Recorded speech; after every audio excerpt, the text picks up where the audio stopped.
Spring break had always been my ticket to freedom, a chance to escape the watchful eyes of my overbearing family.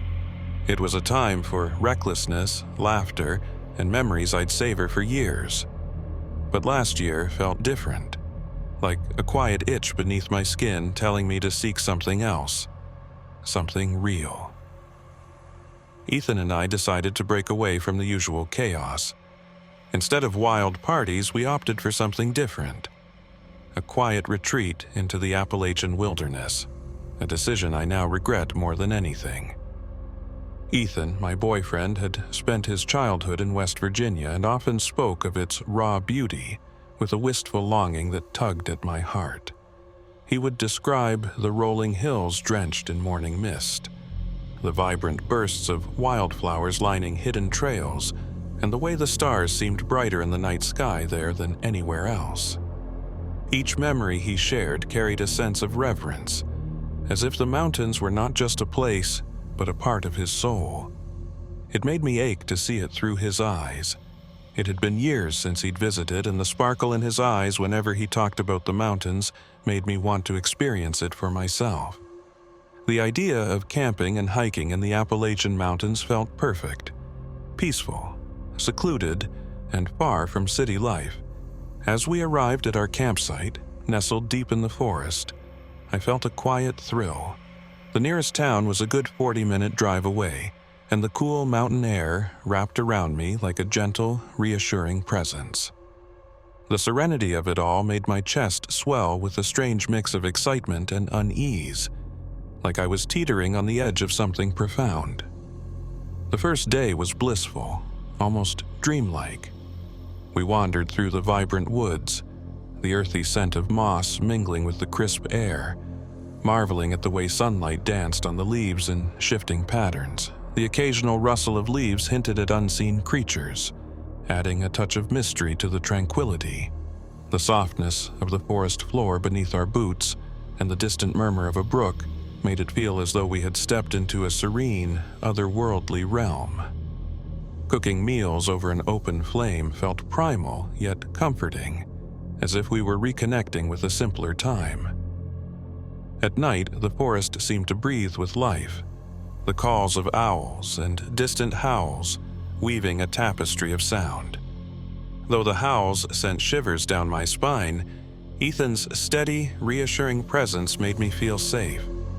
His ability to find joy even in the smallest things inspired me.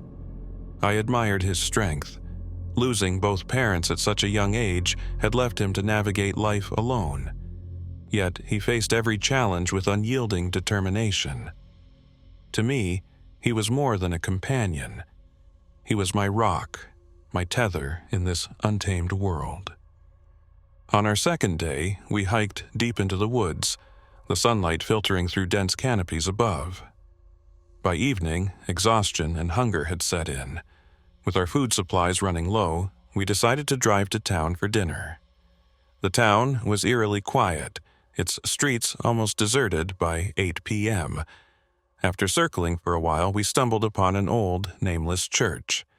Beside it stood a large party tent, its sign proclaiming Chinese food. 2 men were working on the church exterior, their tools clanging against the old wood. They greeted us warmly and directed us to sit under the tent.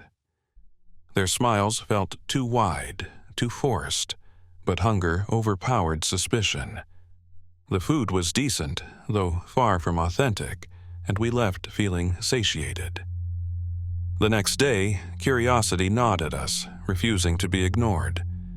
As we approached the church, I felt an uneasy tension tighten around my chest, a silent warning that we should turn back. The sunlight, though warm and bright, felt like a fragile shield against the cold unease creeping in. My steps faltered, my instincts screaming to stop, but Ethan's determined stride kept me moving forward. Each crunch of gravel underfoot seemed louder, echoing the growing conflict in my mind.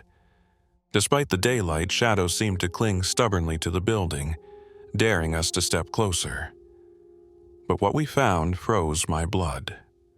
The church, now a shadow of its former self, stood dilapidated and crumbling, with no trace of repair work. The tent had completely vanished, leaving behind only wild grass that swayed mockingly in the breeze. Confused and uneasy, Ethan and I ventured inside. The atmosphere was oppressive, as if the building itself resented our intrusion. Graffiti marred the decayed walls, chaotic scribbles that seemed to scream silently. One phrase in red paint caught my attention and sent a jolt of dread through me. "The beast is here. 666. The acrid stench of decay clawed at my throat, and as my eyes swept the room, they landed on a horrifying sight. Beneath a pew lay a headless rat, its bloated, grotesque body a grotesque testament to some unknown horror. Revulsion gripped me. My stomach churned violently, and I stumbled outside, heaving as I tried to escape the stench and the creeping sense of doom. By evening, the unsettling discovery seemed like a surreal dream fading from my mind. We drove along scenic routes, the vibrant hues of the setting sun painting the landscape in shades of gold and crimson. The breathtaking beauty offered a fleeting solace, distracting me from the gnawing unease. As dusk settled in, Ethan's sudden gasp shattered the fragile calm. "Look," he whispered, his voice trembling with a mix of disbelief and dread. My heart plummeted as my gaze followed his pointing finger. The church, the tent, the two men. It was all back, standing as if untouched by time or decay, as though we had conjured its ruinous state from some dark corner of our imagination. A cold wave of fear swept over me, leaving my breath shallow and my mind spiraling with questions. Ethan parked despite my protests, his jaw set with a determination that both annoyed and unnerved me. "We need to find out what's going on," he said, his tone resolute but laced with a faint edge of curiosity. Anxiety churned in my stomach, and my steps felt heavy as I followed him, my heart pounding like a drumbeat in my ears. The men greeted us with smiles that stretched too wide, their faces disturbingly calm. "Welcome back," one of them said, his voice dripping with a strange, rehearsed oiliness that sent shivers racing up my spine. Ethan's questions about the disappearance of the tent and repairs were met with hollow, mechanical responses, their words circling like a script being played out for the 100th time. My nausea spiked as unease twisted in my gut, dark thoughts creeping in about the kind of meat they might actually be serving. The air felt suffocating, and every instinct in me screamed to leave. I begged Ethan to leave. He hesitated but eventually agreed. As I rushed to the car, I turned to find the tent and men had vanished, and so had Ethan. Panic consumed me. I screamed his name, searching in vain around the empty churchyard. By the time the police arrived, my hysteria had dulled to numbed disbelief. The lead officer, a grizzled man with tired eyes, sighed heavily as I tried to explain. "It's an abandoned building, kid. Probably some pranksters messing with you," he said, his tone dismissive, almost bored. His partner, however, looked uneasy, her gaze flicking nervously toward the church. As they searched, I noticed their expressions shifting from skepticism to something resembling unease. The junior officer's voice quivered slightly as she murmured, "These scratches, they're deep, like claw marks." The lead officer shot her a sharp look, but didn't comment further. Yet their silence, the tension in their movements, spoke volumes. They found no trace of Ethan, but when they left I could feel the weight of their unease trailing behind them, pressing down on me like a ghostly presence. "It's an abandoned building, kid. Probably some pranksters messing with you," he said dismissively. But as they searched, the expressions of the officers changed. One murmured about finding deep scratches in the church pews, like claw marks. Yet they found no trace of Ethan. It's been a year since that night. Ethan's disappearance remains unsolved, his existence now a painful void in my life. My grades plummeted, and the nightmares haven't stopped. Sometimes I wake up gasping, feeling Ethan's presence beside me, only to find the cold, empty sheets. The image of that church haunts my every waking moment. And though I've vowed never to return to West Virginia, a part of me still yearns for answers. Last week, I received an envelope with no return address. Inside was a photograph of the church taken at night, its silhouette bathed in an eerie, otherworldly glow. My hands trembled as I turned it over. Scrawled on the back in jagged, blood-red ink were the words, "It's not over. Come back." I stared at the photograph for hours, my heart oscillating between dread and an inexplicable pull to return. Memories of Ethan's laughter, his warm smile, and the moment he vanished replayed endlessly in my mind. Was this a cruel joke or a sign? Every night since, I've been plagued by dreams, no, nightmares, of the church, the men, and shadows moving just beyond the edges of my vision. Even now, as I write this, the photograph sits on my desk, a weighty presence that seems to fill the entire room. The air around it feels colder, as if it siphons the warmth from its surroundings. My hands tremble every time I glance at it, the jagged red ink appearing to pulse faintly under the lamplight, like a heartbeat. The words seem alive, crawling across the surface, shifting like whispers in the dark. My chest tightens and my breath quickens whenever I try to look away, as though some unseen force demands my attention. Each time I reach for it, a cold dread grips my fingers, and a voice in the back of my mind warns me, "Don't touch it." I can't shake the feeling that the story isn't over, that the church's grasp extends far beyond those cursed woods. Some nights I hear faint knocking at my door, and the wind carries voices that sound eerily familiar. I'm terrified of what might happen if I go back, but the fear of never knowing, of leaving this thread untied, is almost worse. The church's call grows louder with each passing day, and I can feel its pull, a sinister force drawing me closer to the edge of madness. Perhaps this story was never meant to have an ending.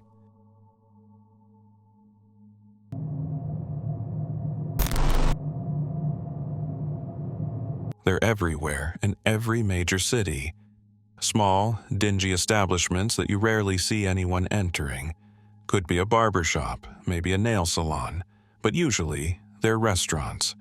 Anonymous names, shabby exteriors, as if they couldn't care less about attracting customers. Perhaps because they don't need to. Places like this thrive on obscurity, feeding off the curiosity of those bold or foolish enough to step inside. Unlike the others I had seen, El Sabor Perdido seemed to exude a strange, almost magnetic pull. It wasn't just its neglected exterior or the eerie quiet surrounding it. It was the way the air seemed to thicken as I passed, a subtle but unmistakable wrongness that demanded my attention. I couldn't explain why, but I felt as if the building itself was watching, daring me to uncover its secrets. I've walked by dozens of them in my life, but this one refused to leave my mind. I had always been curious about El Sabor Perdido, a tiny, weathered Mexican restaurant tucked between a pawn shop and a liquor store. Its presence felt wrong, like a splinter in my reality. Over 11 months, I had noticed fewer than 30 people entering. Most were inebriated youths after midnight, and then there was the man in the sunglasses. Tall, lanky, tattoos on his hands, always arriving Thursdays between 10 and 11 p.m., never staying longer than a few minutes. Each time, he left empty-handed. Another regular was a brawny man with a stained red apron, likely the cook. He appeared nightly for cigarette breaks, his pale, scarred face illuminated by the flicker of his lighter. But the most unsettling was the young man in the green windbreaker. Dozens of visits over months, yet I'd never once seen him leave. Determined to solve this enigma, I set up cameras to monitor both the front and back exits. My hands trembled as I positioned the devices, my mind racing with questions. Was I crossing a line? Would I even uncover anything? As the hours passed, I couldn't help but feel a mix of dread and exhilaration. What if the answers were worse than I imagined? But something inside me demanded I continue, no matter the cost. That's when the anomalies began. Friday morning, my cameras rolled. By 2:45 p.m., Windbreaker Guy entered. Hours passed. At 9 p.m., he appeared again on the front camera, walking inside. Identical stride, expression, and timing as before. The back camera revealed nothing. He had never left. My stomach twisted as I rewound the footage, the uncanny repetition making my skin crawl. I became obsessed, reviewing the footage repeatedly. Each time, the impossible truth became clearer. This wasn't a coincidence or a trick of the eye. Something was deeply, fundamentally wrong with this place. Later that night, the cook emerged from the back. Cigarette lit, he stared directly at the hidden camera. My heart lurched as I froze, watching him through the monitor. It felt as if he could see me through the lens, his unblinking gaze locking onto mine despite the distance. A shiver crept up my spine, and I fought the urge to turn off the feed, afraid that doing so might somehow reveal my fear to him. Or so it seemed.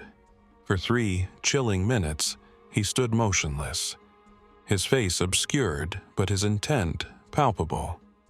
When he finally moved, he retrieved a duffel bag from his car. Something writhed inside, not quite human, not an animal. The bag pulsated unnaturally, as though alive.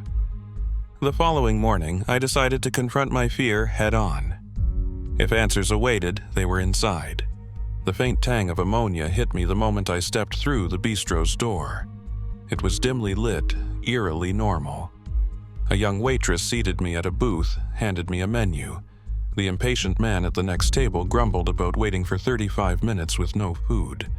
When she ignored him, he threw his hands up and stormed toward a half-open door behind the counter, revealing stairs descending into blackness. "You seeing this?" he scoffed at me. "What's this place trying to pull?" As he descended with his phone flashlight, I felt an oppressive silence swallow the room. Shadows pooled in the hallway near the restrooms. Someone moved, the faintest sound of breath. I turned. The cook was there, staring from the dark bathroom, grinning. A grin too wide, teeth too sharp, stretching unnaturally as though his jaw might snap. The dim light barely caught the edges of his face, casting shadows that deepened his unnatural features. Behind him, the bathroom seemed to stretch endlessly, its darkness alive and pulsing with faint, inhuman whispers. His eyes glinted like wet obsidian, devoid of humanity. Panic overtook me. I bolted for the front door. The waitress was gone, the other man now screaming somewhere below. As I yanked the door handle, it wouldn't budge. Behind me, the bathroom door creaked open, the grin now fully in the light. The cook emerged, his form impossibly tall, limbs splintering and extending. "Run!" whispered a voice. My phone buzzed in my pocket. Unknown caller. "You need to jump the window," said the voice. The glass was my only escape. With adrenaline coursing, I dove through it, landing amidst shards and blood. The street's cold air slapped my face as a deep, guttural roar erupted from the restaurant behind me. The sound vibrated through my chest, an animalistic bellow mixed with a distorted, metallic screech. Crawling to my feet, I stole one last glance back. The shattered window revealed nothing but impenetrable darkness, as though the building had swallowed all light. I ran until my legs gave out, collapsing at the edge of a park. Morning light broke the sky when paramedics found me. My story was met with skepticism until officers investigated the bistro. The restaurant was gutted. No kitchen, no staff, only piles of bones and blackened walls. One officer remarked about claw marks that looked almost ancient. Another described a faint smell of decay, like the air inside had been trapped for centuries. Weeks later, recovering in my apartment, I felt a strange mixture of relief and paranoia. I couldn't shake the sense that I had narrowly escaped something far worse than I could comprehend. Every shadow seemed to stretch too long. Every creak in the walls echoed like a whisper. One afternoon, as I paced the living room, trying to calm the persistent unease, I glanced out the window and saw construction crews repainting the old facade. My stomach churned, the sight rekindling the dread I had been fighting to suppress. My stomach churned as the new sign went up. El Sabor Perdido had been replaced with another name, the Shadowed Bistro. A figure in a green windbreaker strolled inside, smiling, and then he vanished. My curtains stayed shut after that. But late at night, when the city was still, I sometimes heard faint echoes of laughter or screams drifting through the streets, always from that direction, and I could feel it watching.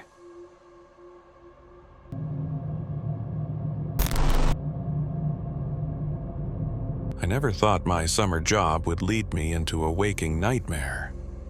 It started so innocently. Me, Alex Carter, working uneventful shifts at the Perfume Gallery in the bustling West Plaza Mall. The mall was always alive with energy. Laughing teens, families weaving through stores, the hum of commerce echoing through its polished halls. But within this vibrant chaos, I found a corner of serenity in our quiet little shop. Little did I know that serenity would soon be shattered. 3 days ago, the hum of the mall began to change, taking on an eerie, unnatural tone. Something new had arrived, something sinister. It started with a drink that everyone wanted and ended with something far darker. The Perfume Gallery was my escape. 4 employees, 2 per shift, and a tiny space to manage. I worked with Denise, an eccentric girl a few years older than me. Her quirks, conspiracy theories about college being a government trap, added color to otherwise uneventful shifts. She'd ramble endlessly about how studying business was just a scam, and I'd nod along, my mind elsewhere, feeling a mixture of amusement and exasperation. Sometimes her passion made me laugh, but other times her relentless chatter felt like a heavy rain against a window, constant and inescapable. Still, there was something endearing about her, the way her eyes would light up when she spoke, or how she would gesture wildly as if trying to pull me into her world of ideas. It was frustrating, yet strangely comforting, like white noise in a quiet storm. That morning, Denise burst in, her messy black hair tied into a quick ponytail, her face flushed with excitement. "Did you see the food court?" she blurted, her voice a mix of disbelief, exhilaration, and an underlying tinge of nervous energy that made her words spill out faster than usual. "There's a line so long it's wrapping around Macy's." Her eyes were wide, almost glowing, filled with a chaotic mix of awe and unease, as if she couldn't decide whether to laugh or shiver. I could feel her energy radiating across the small store, like a sudden gust of wind that shakes everything loose, leaving me slightly unsteady, as though I were caught in her current of emotion. "A new restaurant?" I guessed, barely looking up from the display case I was cleaning. My voice was flat, betraying a lack of interest, but deep down, I felt a growing unease. There was something in Denise's tone, a strange mix of skepticism and excitement, that made me glance at her face for a moment longer than usual. I could see her curiosity battling with uncertainty, her lips pressed into a thin line as if trying to suppress a laugh or a shiver.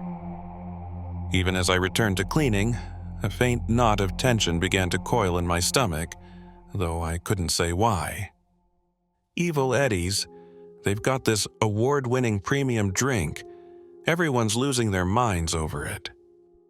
Her tone was skeptical, but a glint of curiosity shone in her eyes.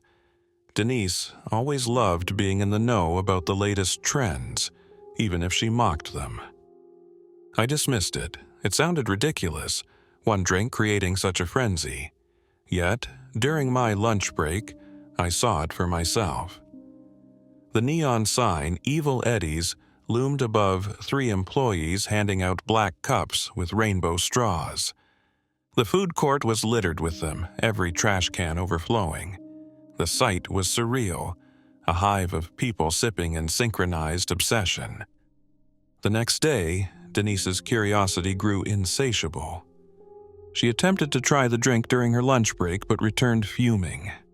"The line didn't even budge. I wasted 20 minutes, she grumbled, slamming her purse down.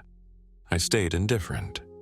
Something about the uniform obsession with this drink unsettled me. It wasn't normal. By the end of the shift, the food court was even more chaotic. People clutched their cups like lifelines, eyes glazed as they sipped. By the 3rd day, Denise's eagerness turned to desperation. She skipped her shift to join the line. When I found her during my break, she was clutching a rainbow straw and wearing an odd, vacant grin. "It's amazing, Alex. You have to try it," she said, her voice unusually high-pitched, like she was trying too hard to convince me. Denise's behavior grew erratic. That evening, I spotted her in the food court, surrounded by empty black cups. She was chewing, but no food was in sight. When I confronted her, she avoided my gaze, blood dripping down her chin. "Denise, what are you eating?" I asked, my voice trembling with a mix of shock and fear. My heart pounded in my chest and a cold sweat trickled down my back as I struggled to process the grotesque sight before me. The words barely escaped my lips, choking on the rising bile in my throat. I felt a heavy weight pressing on my chest, a paralyzing dread that made my legs feel like they might give out at any moment. She muttered incoherently, swallowing hard. When I forced her mouth open, I recoiled. Her tongue was mutilated, shredded as though chewed on. The sight made bile rise in my throat. Around us, other customers sipped their black cups, gnawing something. The air was heavy with an unidentifiable rotten sweetness. The sound of wet chewing filled the space, a grotesque symphony of indulgence. Panicked, I called 911. As the operator answered, Denise's gurgling voice reached me. "It's so good," she slurred. Her bloodshot eyes stared blankly as she reached for another cup. I scanned the food court, my stomach churning and heart pounding. People were hunched over, their shoulders shaking with strange, almost convulsive movements as they chewed ravenously. The sound of their slurping and crunching was unbearable, a sickening chorus that filled the air like a grotesque hymn. Some were crying, tears streaming down their faces as though they were trapped in their own minds, unable to stop. Others moaned with pleasure, their glazed eyes betraying a sickening ecstasy that turned my fear into outright panic. Black liquid spilled from their mouths in thick, oily rivulets, staining their clothes and pooling on the floor. The overwhelming scent of rot and sweetness stung my nose, and my legs trembled as the grotesque symphony of indulgence drowned out every other sound in the mall. I backed away, gripping my phone tightly. "Something's wrong at West Plaza Mall. It's the new drink," I whispered to the operator, my voice trembling. "Stay where you are," the operator said. But I couldn't. My heart pounded in my chest, each beat like a drum urging me to move. My hands trembled as the phone nearly slipped from my grip, slick with sweat. A deep, primal fear clawed at my mind, screaming at me to run. The suffocating atmosphere of the food court, the grotesque chewing, the rancid sweetness, the glazed-over stares was too much to bear. I turned and bolted, my breaths coming in sharp, panicked gasps every step fueled by the terror coursing through my veins. As I dashed through the mall, I noticed more people. Mall employees, teens, even security guards, all clutching black cups like lifelines. Their movements were unsettlingly erratic, their heads twitching with a mechanical jerkiness that sent shivers down my spine. Their glazed eyes hinted at something far removed from humanity, as if their souls had been siphoned away. Rounding a corner, I nearly collided with a man whose lips were torn and bleeding, his mouth twisted into a grotesque grin. Black liquid dripped from the gaps in his teeth, staining his chin. His eyes locked onto mine, wide and unblinking, and for a moment I felt paralyzed, as if his gaze alone could root me to the spot. The sight of his teeth, blackened and decayed, made my stomach churn, a visceral wave of nausea rising as his grin widened further, unnaturally stretching across his face like a cruel mockery of joy. I fled the mall and waited for authorities outside. Hours later, ambulances and police swarmed the place. They carried people out on stretchers, all clutching their black cups. Denise was among them, her face pale and streaked with blood. Her expression was vacant, yet her eyes held a flicker of something: pleasure, madness, or perhaps both. As she passed by, she turned her head towards me, her movements slow and deliberate, like she was forcing herself to acknowledge me. Her lips parted, trembling slightly as if trying to form more words, but only a haunting whisper escaped. "It's so good." The sheer emptiness in her voice sent an icy stab of terror through me, my chest tightening as a wave of helplessness washed over me. I could do nothing but watch as she disappeared into the crowd, clutching yet another black cup. The mall reopened weeks later, but Evil Eddie's was gone. Authorities never released details about what had happened. They labeled it a foodborne illness incident. I never saw Denise again, but sometimes in crowded places I hear whispers, "It's so good." The phrase coils through my mind like an echo, tugging at buried fears I've tried to forget. I swear, in the corner of my eye, I catch glimpses of rainbow straws glinting in the shadows, flickering just long enough to send a chill down my spine. The weight of the memory presses against me, vivid and unrelenting. The unease tightens in my chest when I'm in malls or busy streets, as if the ghost of that drink lingers just beyond sight. Even now, the thought claws at my sanity, leaving me to wonder, was it just a drink, or something far worse masquerading as one waiting to return?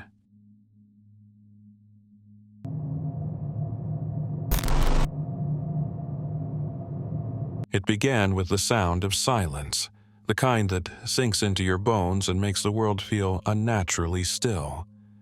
The kind that whispers that something isn't quite right.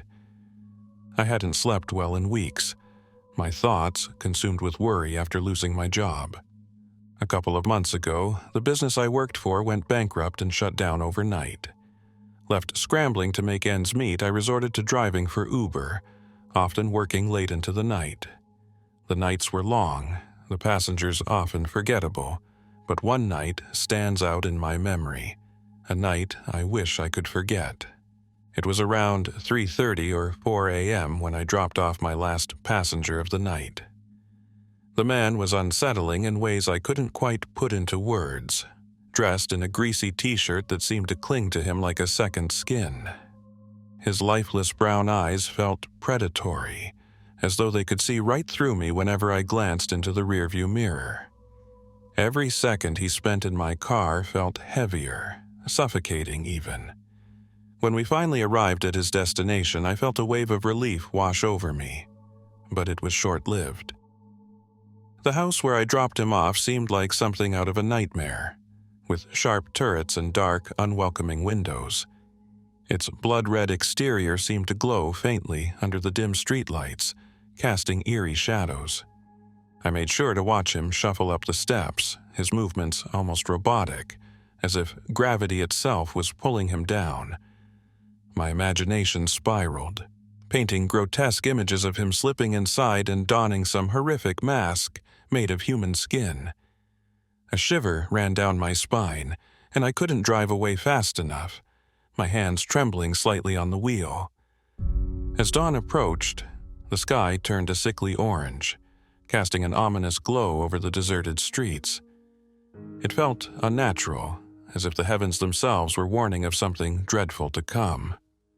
The rain began to fall, sharp needles blown sideways by the wind, drumming relentlessly against the windshield. Each droplet seemed to echo my growing unease. Exhausted and hungry, my stomach churned with a mix of anxiety and emptiness as I searched for a place to eat, my hands gripping the steering wheel tighter than necessary. The empty streets of Frost Hollow stretched endlessly before me, their silence oppressive. Dark, skeletal trees loomed overhead, their gnarled branches twisting like claws, reaching for the road.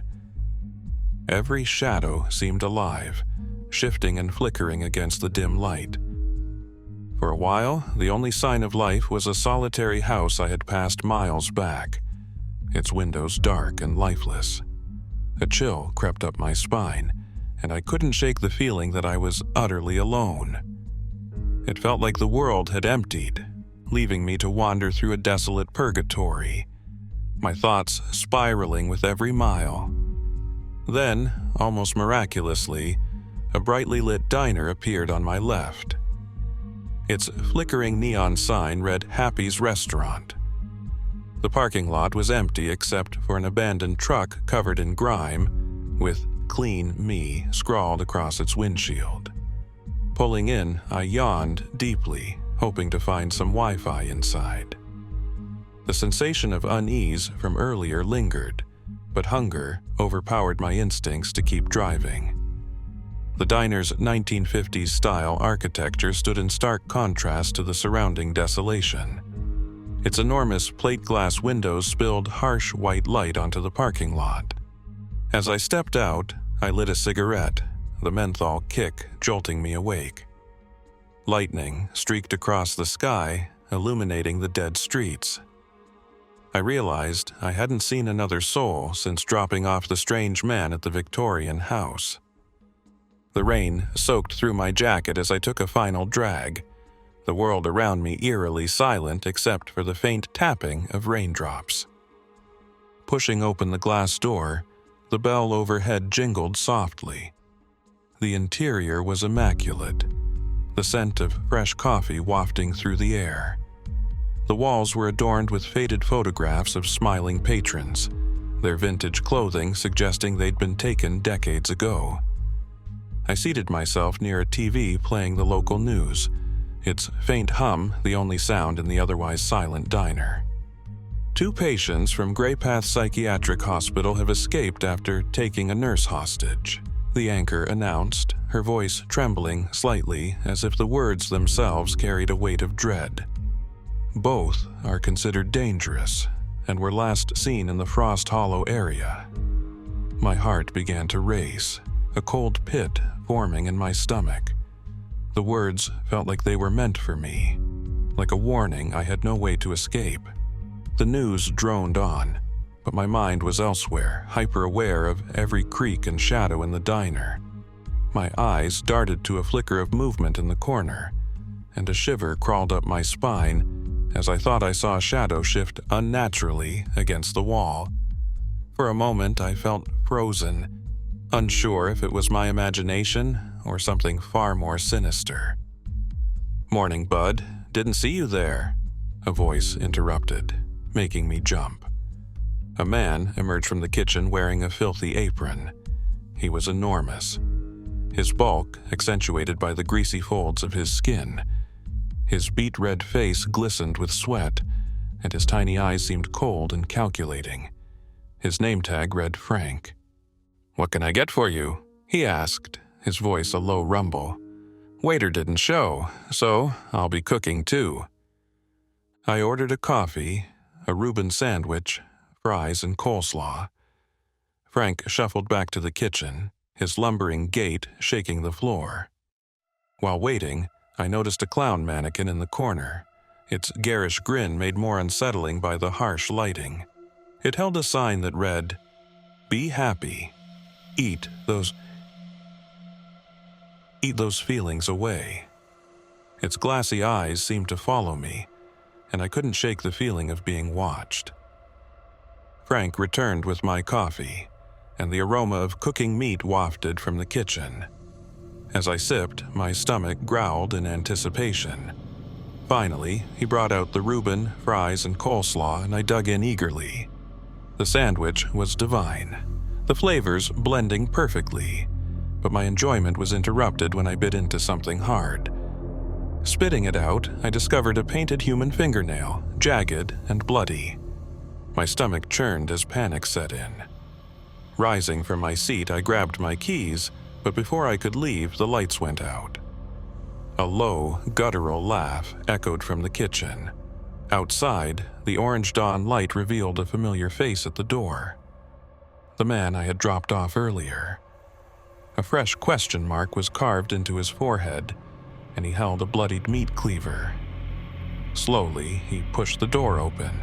Simultaneously, the kitchen doors swung open and Frank emerged, grinning maniacally. His hands, slick with some dark substance, gripped a butcher's knife. I bolted for the restroom, locking the door behind me. Inside, I found a gruesome scene. Corpses mutilated and partially cannibalized.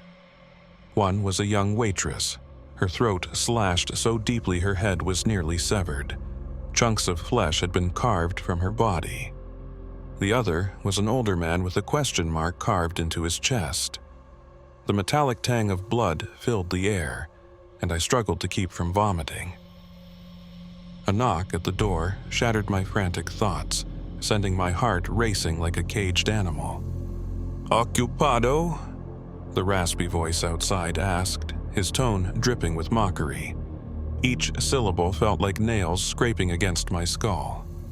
"Found the lamb," he called out to Frank, his words laced with a dark, twisted glee.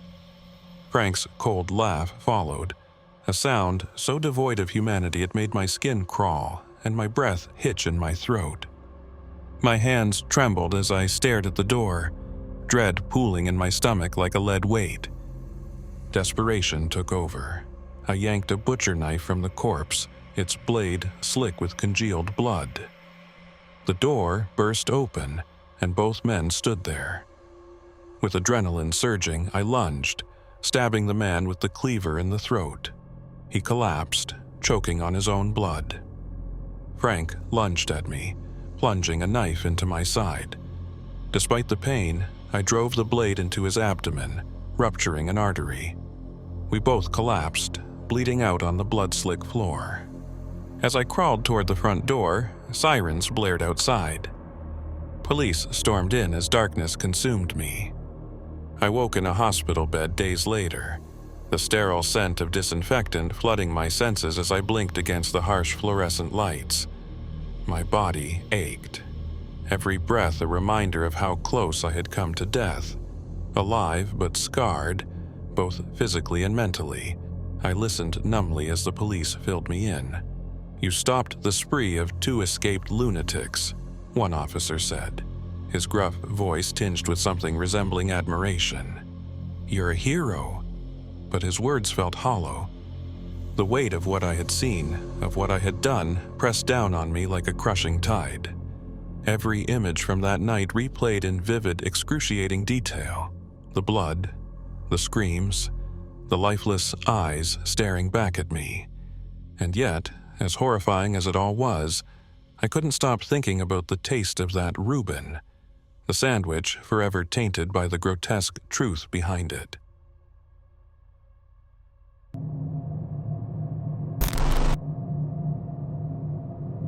I first got the job at Carparelli's just over a year ago, and have been working there ever since. Carparelli's is one of the most exclusive and high-end restaurants in the city, and sometimes people will wait for a few months just to have the pleasure of eating there. I work as the dishwasher there, and so I'm usually kept quite busy. Most nights, the restaurant will serve around 100 people, and so my job is to wash the dishes, dry the dishes, and then put away the dishes. I don't ever really get to see what goes on inside the restaurant, because I'm often stuck out the back, so I only have a rough idea of the type of customers that we serve. There is a small window in the kitchen that allows you to see out into the dining area, which I can look out of whenever I am putting away the plates. From what I have seen, nearly everyone wears either a tuxedo or a nice dress. I have even seen some men wearing a top hat, and I have noticed that quite a few of the patrons will also be wearing some kind of fancy gloves. That is the type of customer we usually get at Carparelli's. Rich and fancy. I don't really mind my job too much. It can be quite physically demanding, but it pays well. It pays quite well, in fact. I get regular shifts and work long hours, so when my paycheck arrives at the end of the week, all my hard work seems worth it. I have made friends with a couple of the chefs, but the one person that I can't quite seem to get along with is the head chef. No one knows his name, everyone just calls him Chef. Chef isn't too bad to work for. When I first started, I expected him to act like Gordon Ramsay, so I was pleasantly surprised when I found out that he is a lot more relaxed and easygoing when he's in the kitchen. Sure, the kitchen can get a bit heated, but like the old saying goes, if you can't handle the heat, then get out of the kitchen. And I think that I can handle the heat. The main attraction at Carparelli's is the head chef's special meal. It is an exclusive meal that has to specifically ordered, and it is only allowed to be cooked by chef and only chef. No one else is allowed to know what this meal is, and it is such a closely guarded secret that chef will actually go into another room to cook it. When he is cooking the exclusive meal, he will always keep the door closed so that no one can look in and see any of the secret ingredients and how the meal is cooked. So, last night, my shift began like any other. I get to work and start by cleaning any dishes that may have built up throughout the day, mainly dishes created from the chefs preparing for that night service. I clean those until 6 o'clock. That is when service begins. It is usually about half an hour after that I begin cleaning the customers' plates and cutlery. So it was around 6:30 that the plates began to be brought in to be washed. So there I was, happily washing the plates in the sink, then loading them into a large tray that would then be put inside the dishwasher.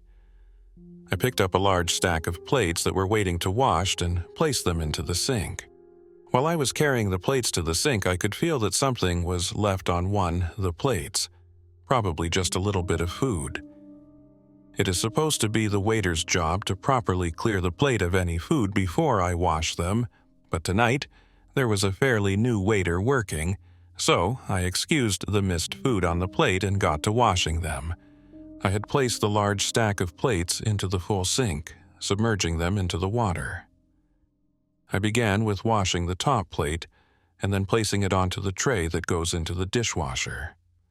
I repeated this with the next few plates, but then I felt something floating in the water.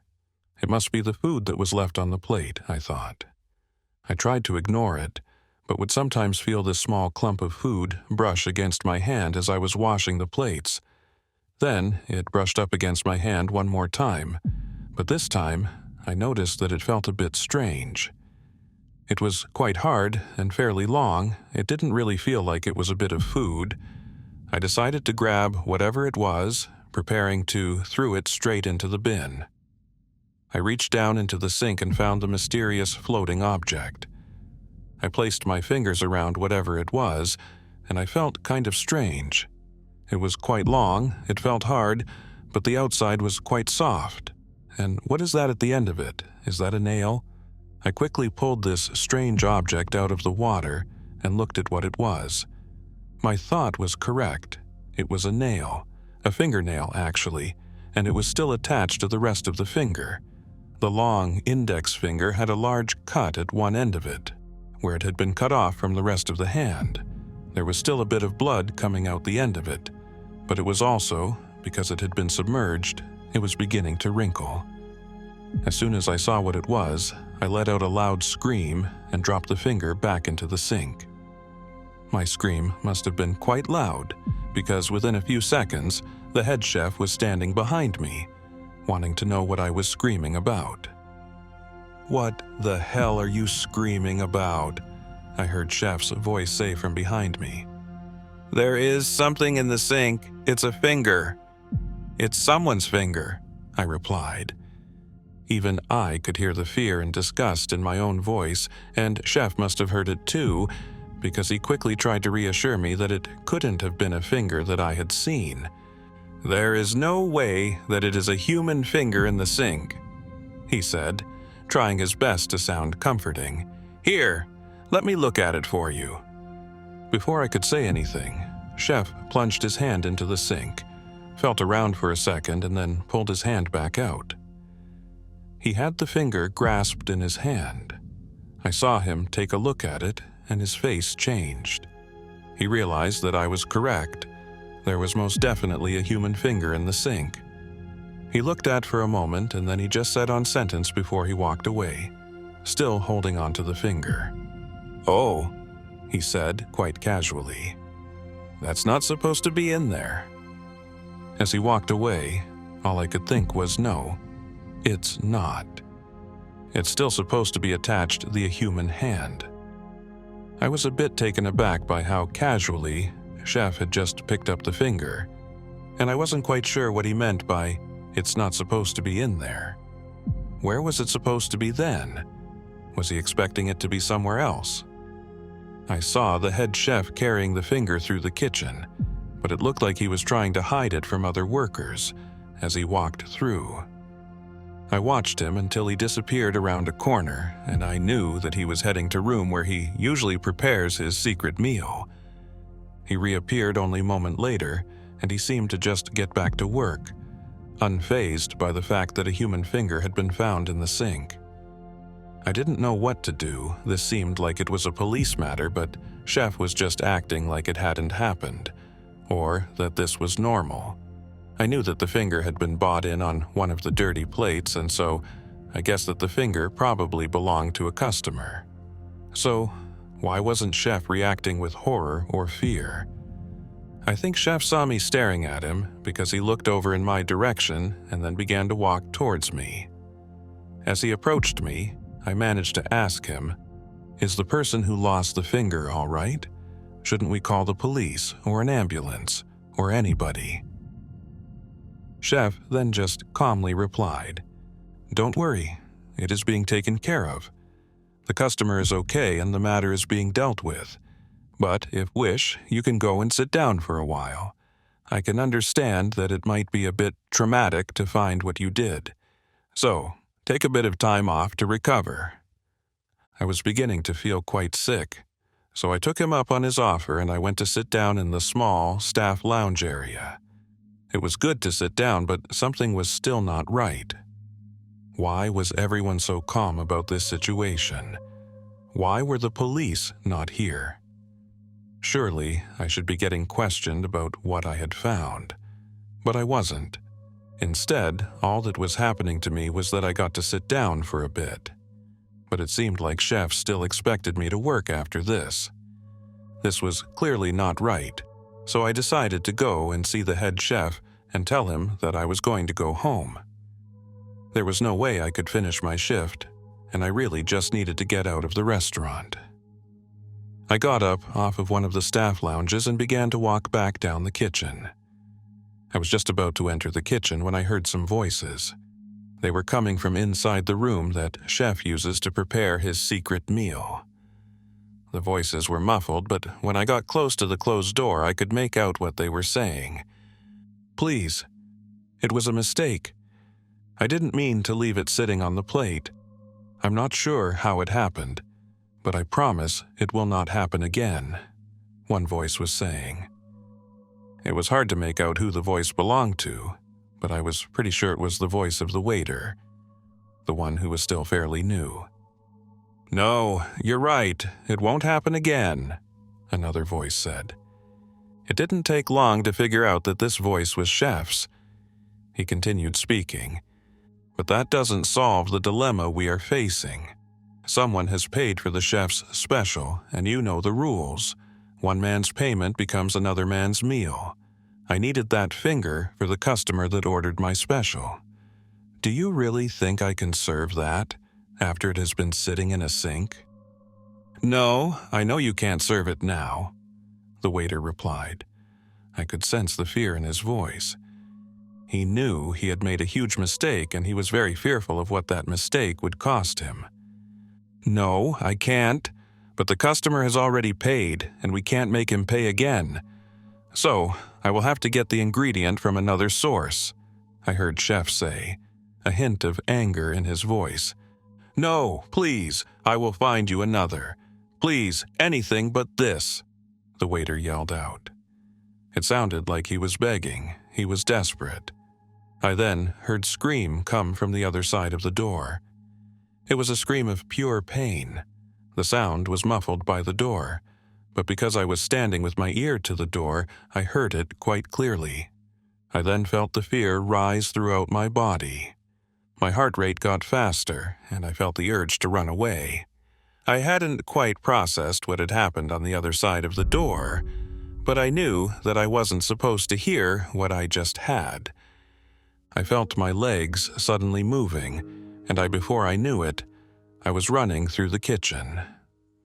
My flight response had kicked in. I kept on running through the kitchen and out one of the side doors that led outside. Before I got out of the kitchen, though, I ran past the small window that looked out into the dining area. The first thing I noticed when I glanced out the window was a fairly large group of people sitting at a table, all dressed in suits. What was strange about this group of people, though, was that all of them were missing most of their fingers on one of their hands.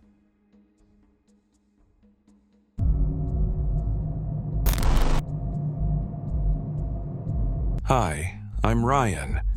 I'm typing this at my house right now after getting out of the restaurant. They might be coming after me, so I'll make it fairly short. I live in an urban area where there are buildings and restaurants everywhere. Shanghai. I don't really know where to start because I have so little time before they get me. So I'll start by talking about what happened tonight and what led to this. And by the way, this story might be poorly constructed because I don't know when they will be banging on my door. I'm not much of a plan guy myself, so I just make decisions on the spot for each day. I recently heard about this new restaurant that was opening relatively close to my apartment called Reixiang Restaurant. I'm also very lazy, so I mostly eat outside rather than cook my own food. I booked a seat and headed toward the restaurant. The restaurant was located at a very big shopping mall, and the restaurant was very, very deep. It was built under the 6 floors of the underground parking lot. When I got there were only me and a few people waiting for the elevator, which was weird because it was one of the biggest malls in the city. The elevator arrived, and it looked like one of those prison elevators where you have to lock the gate of the elevator yourself. It opened a few days ago, so it's probably not too clean, I thought. The other people and I started descending. The restaurant was just like the reviews, very neat, and focused on a Chinese garden type of theme.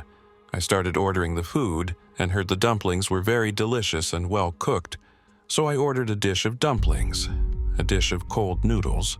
Yes, the noodles are served in a dish, and some cabbage fried with chili sauce. It took roughly about 40 minutes to serve the food, but it was worth the time. The dumplings were very hard to chew for some reason, and the noodles were very hard to chew as well, which was weird because all they're adding to the noodles are wheat. I had to call the waiters in to tell me what they used to cook the noodles and dumplings because it tasted like human flesh. They answered me saying that the wheat they used was very dense so that the noodle was hard to chew. I ignored them and started eating again. My heart sank when I read a piece of note at the bottom of my noodles and dumplings. It said, "Thank you for coming to Reixiang Restaurant. We hope you enjoyed the meal." Well, you guessed it, human flesh. My face turned pale in seconds, and I was so scared that I couldn't move for 5 minutes. My mind raced with 1,000 thoughts, and finally, I decided to slap the bill on the table and straight for the elevator. When I got in, I saw the waiters bolting at me with inhuman speed while I spammed the buttons relentlessly. Thank God the elevator started going up a millisecond before they reached me with their bone-exposed fingers.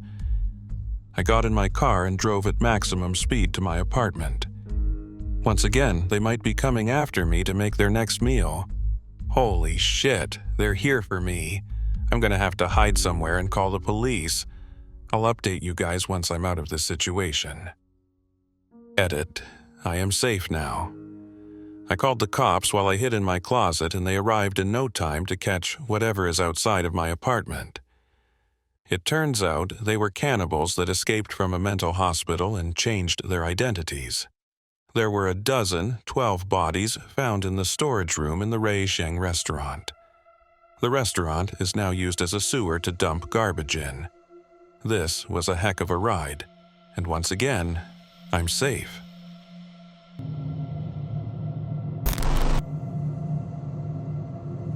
It was supposed to be just another shift, boring and uneventful. My name's Blake Andrews, and this was my first solo night shift at a small fast food joint on the outskirts of an American town. The place had a reputation, not for the food, but for the protests that surrounded its construction 4 years ago. The locals claimed it was built on sacred ground, a site tied to old, unexplained disappearances and ominous folklore. Stories of strange rituals and restless spirits had circulated for decades, fueling anger and fear when the land was cleared for development. They said it was built on sacred ground.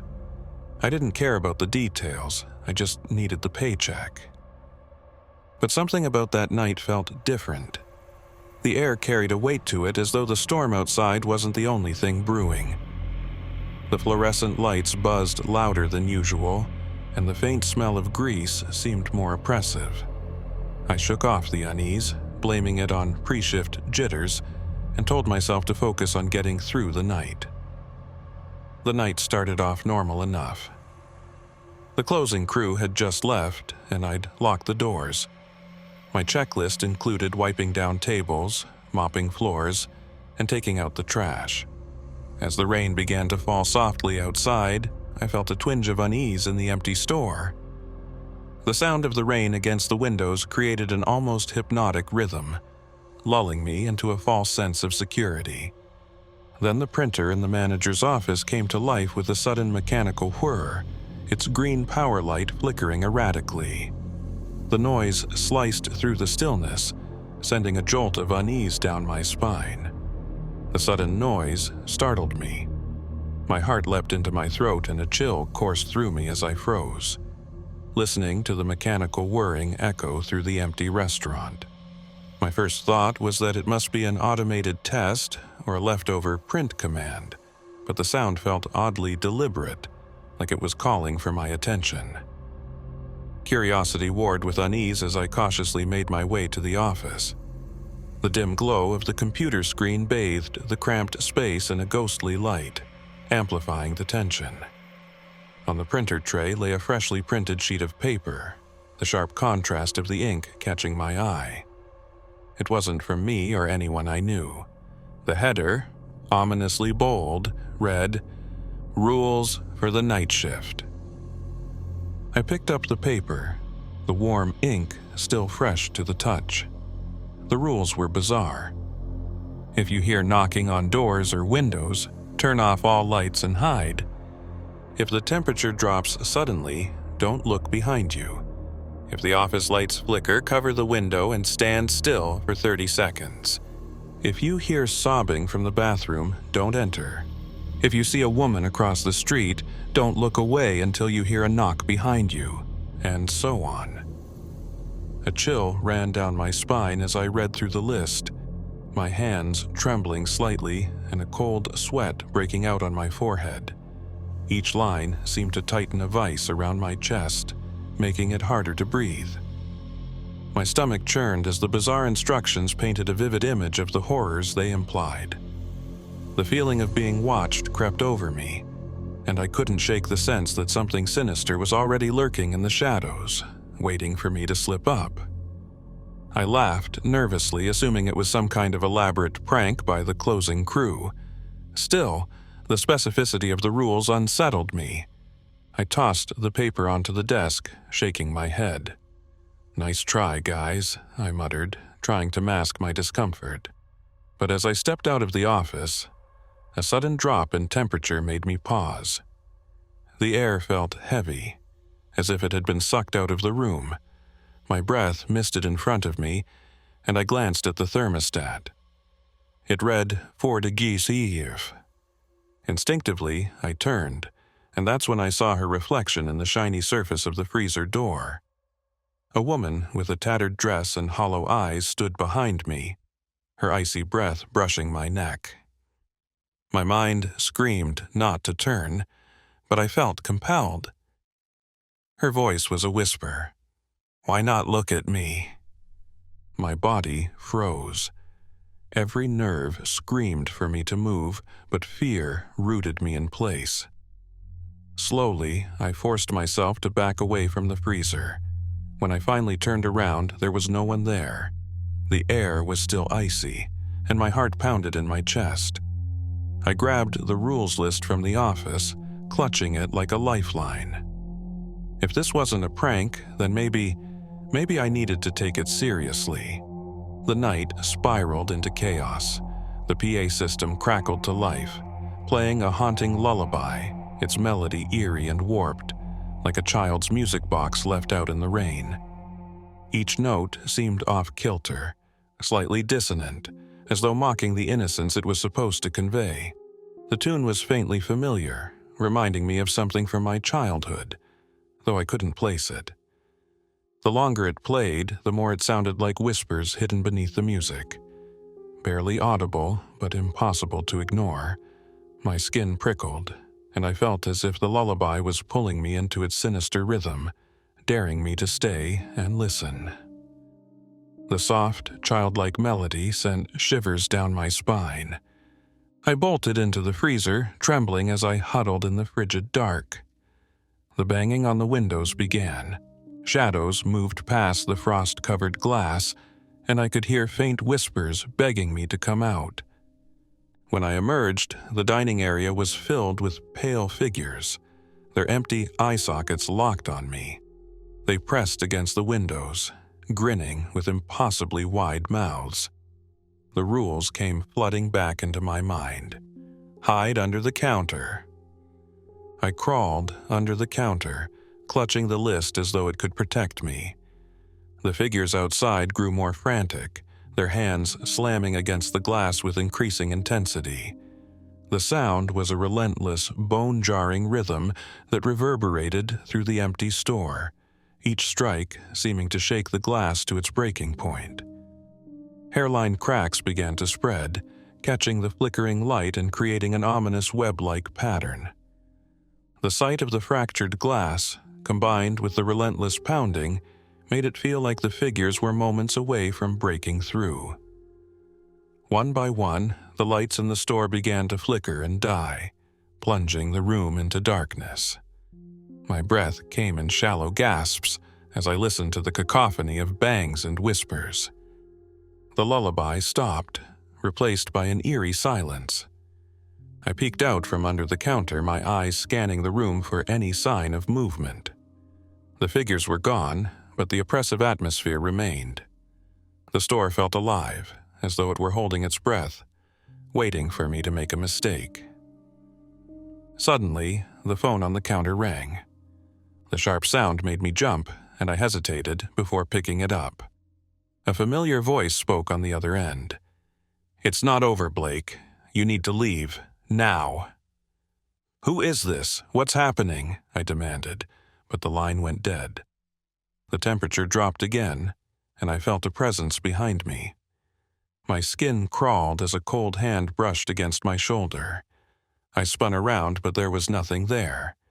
After what felt like hours, the figures vanished. The store owner found me crouched under the counter, rambling about the rules. They said I was hallucinating, that stress had gotten to me. But when I asked about the rules paper, they went pale. "You saw it too?" they whispered. The owner's reaction confirmed my worst fears. This wasn't a prank. Something was wrong with this place, something beyond my understanding. I quit the next morning, leaving the job and its horrors behind. But the memory lingered, haunting my dreams. I quit the next morning, but the memory lingers like a dark shadow I can never escape.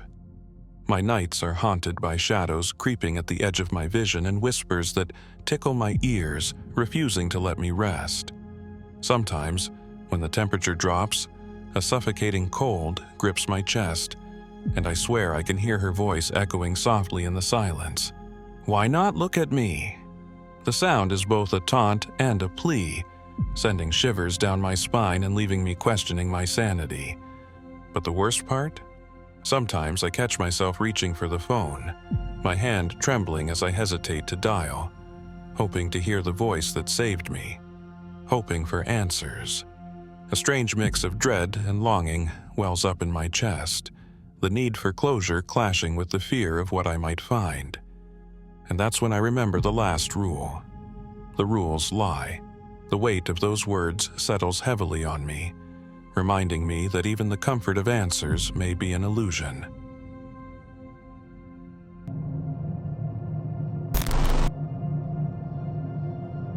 Has anyone else been to a restaurant called Taste of China? You might be thinking you have, but, and I know this sounds weird, it's not a Chinese restaurant. Describing their style of cuisine is hard. It was styled somewhat like Chinese food, but the spice profile almost reminded me of Pakistani food. To preface this event, I'll start from my youth.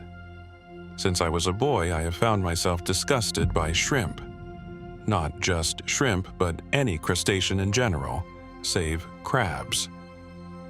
This didn't start until at a Chinese buffet my family frequented, I, for the first time, encountered a shrimp with both its legs and eyes still attached. It was a strange feeling, realizing I hadn't been eating just some small part of the creatures before, but the entirety of them. I remember the feeling, looking in the vat of unpeeled shrimp, their cold, unfeeling eyes staring back at me.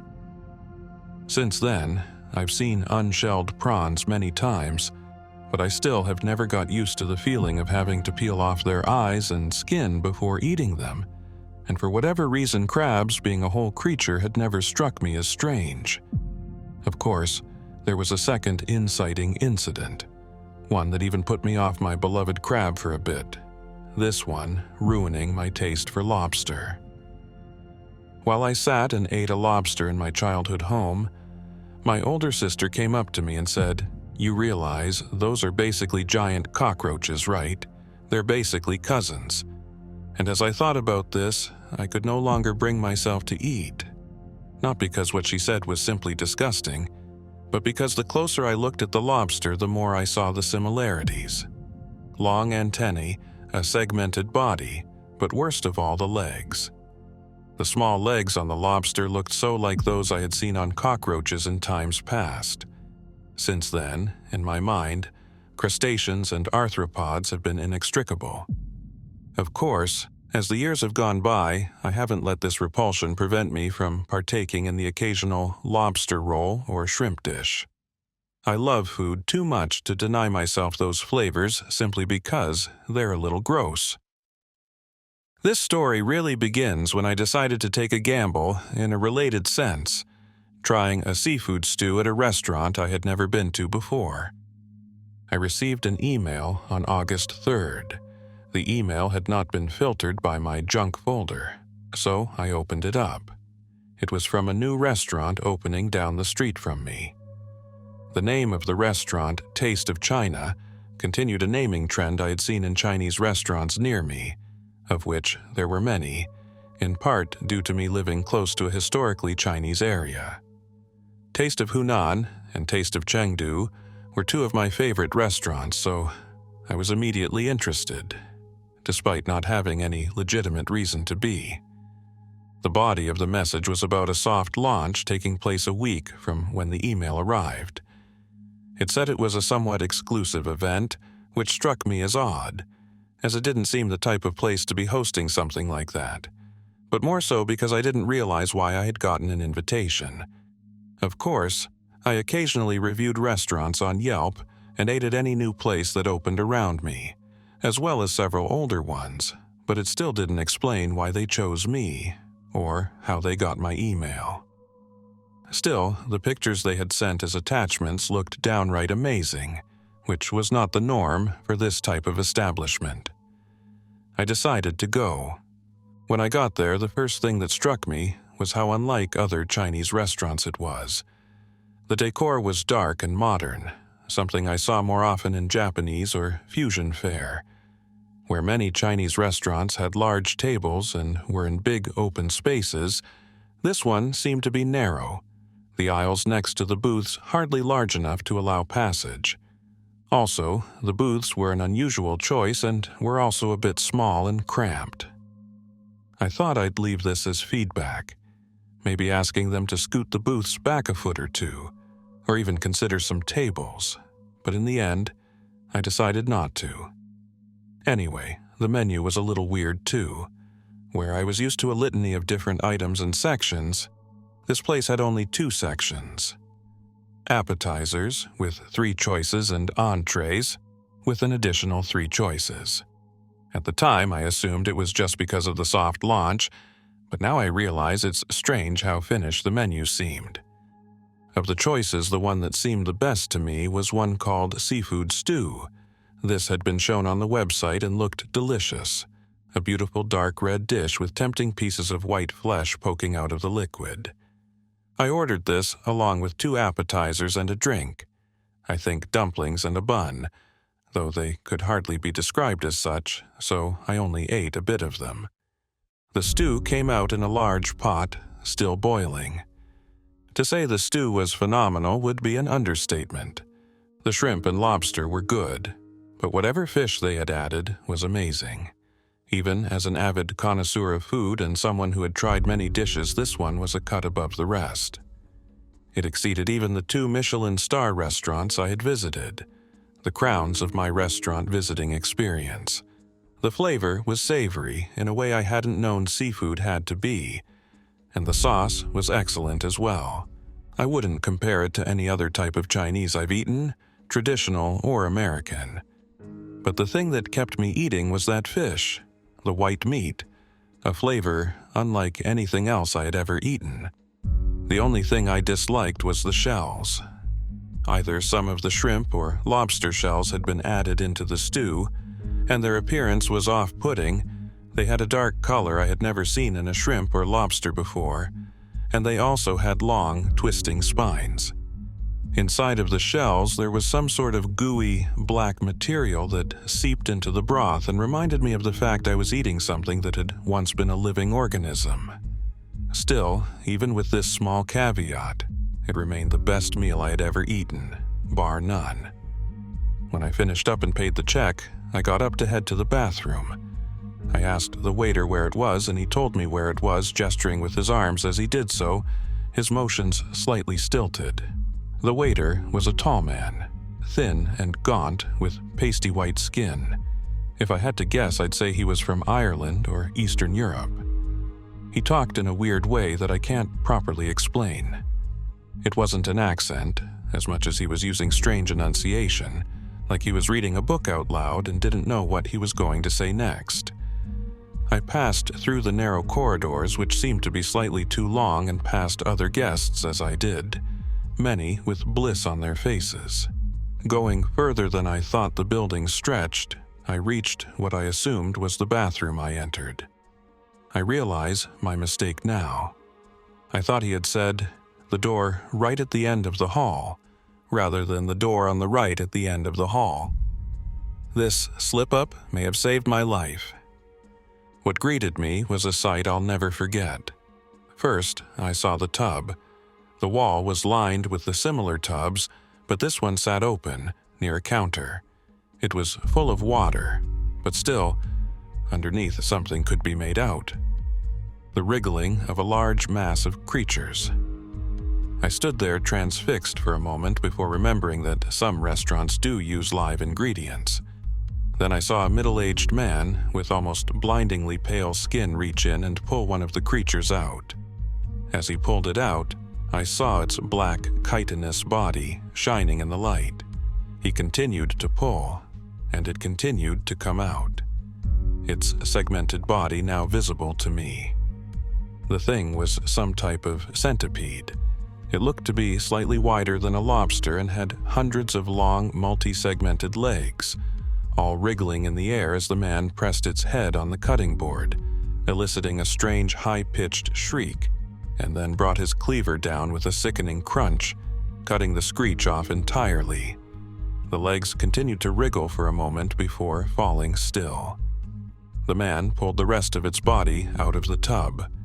What I assumed was a mass of wriggling creatures had actually been one long organism. The thing had to have been 20 feet long, the way its body kept coming out as he pulled more and more out. Next to him, I saw the same pot and dark broth I had been served for dinner. As I felt the dish I had eaten for dinner rising in my throat, I turned quickly and ran to the door across the hall, this time correctly finding the unlabeled bathroom. I emptied the contents of my stomach into the toilet, disgusted and scared by what I had seen. I went home after that, after paying my bill. I asked the waiter what the seafood stew had been made of. He gave me a puzzled look before replying, shrimp, lobster, and fish. The same thing it had said on the menu. When I got home, I started researching. There was such a thing as an aquatic centipede, but nothing so long, and nothing with legs nearly as long as the one I had seen. A few days later, I drove by the place, hoping to catch a glimpse of that pale worker had seen in the kitchen, but when I drove by it, all that I saw was an empty storefront, the sign and furniture all removed.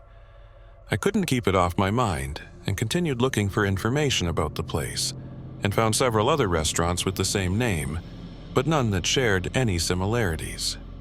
These places were all very nominal Chinese restaurants with menus to reflect this. None had the same black interior and confusing, tight seating arrangements.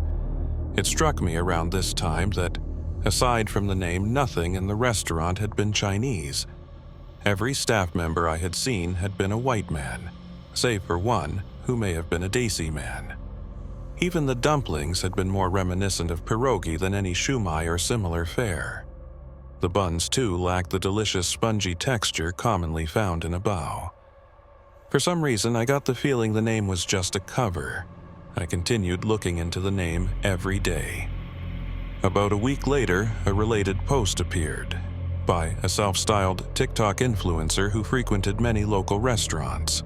His name was Food John.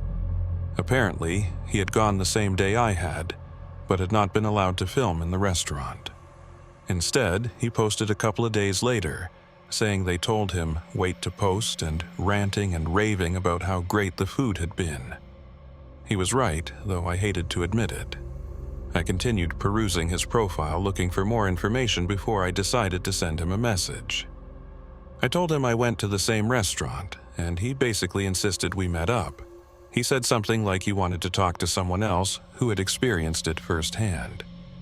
We arranged to meet in 2 weeks at a restaurant, though now I regret I didn't make time for him sooner.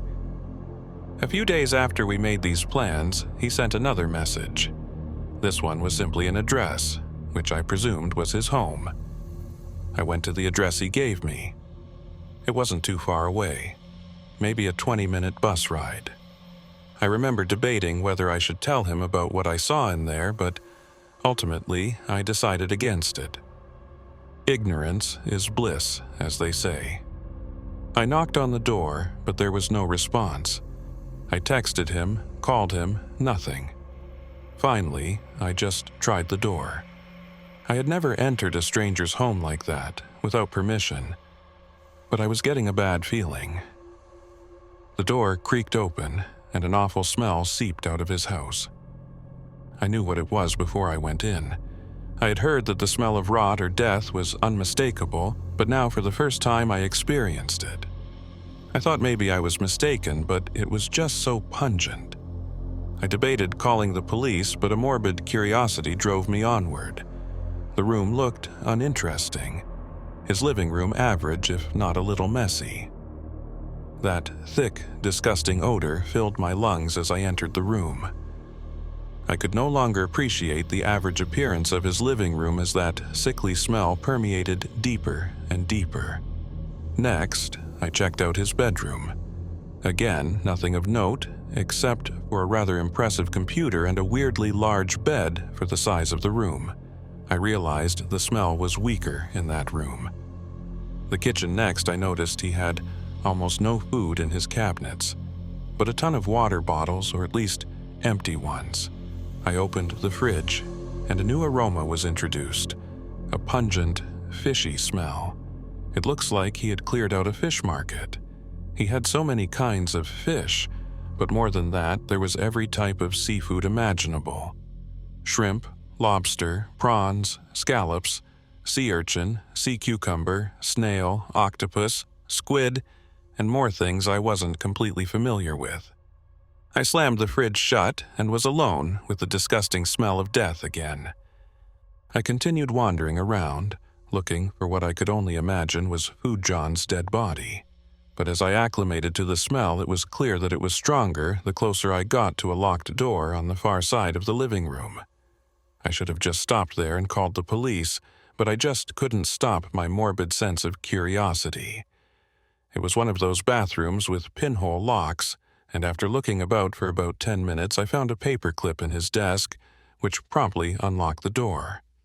The bathroom was in a state of utter disarray. The counters had been cleared, the floor strewn with random objects, and a notable number of water bottles. Pieces of paper towel and toilet paper also lined much of the floor, saturated with some dark, almost black liquid.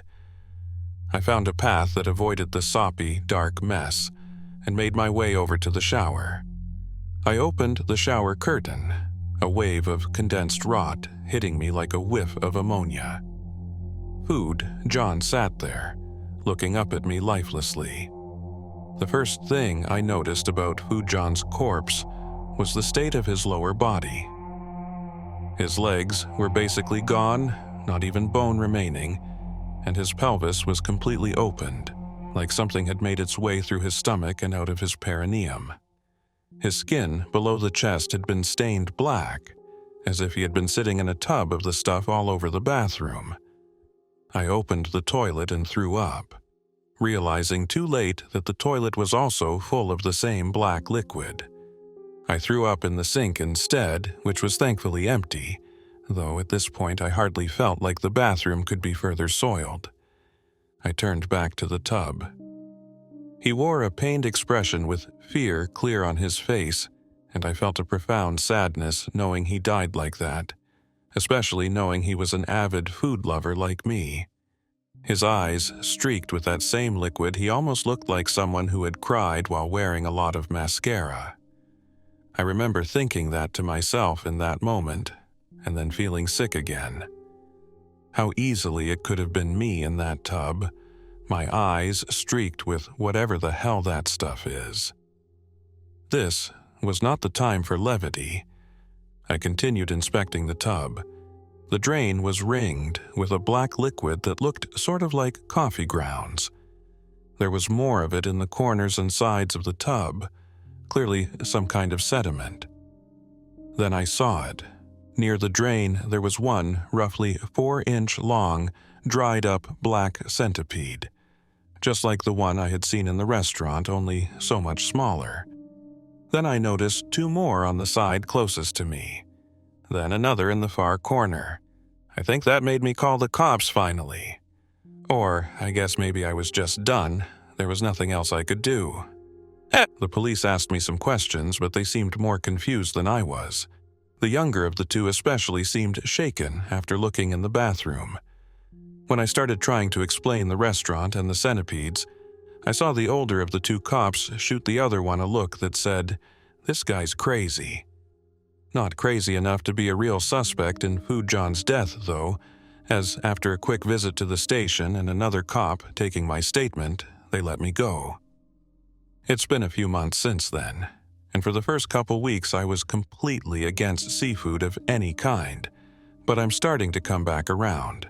I still love eating out and trying new places, and I have started to eat crustaceans on occasion again. Recently, though, I have found myself looking up Taste of China on an almost daily basis, hoping to find a new post about it. I tell myself it's to warn unknowing patrons, but sometimes I wonder if it's not so I can try that delicious seafood stew again.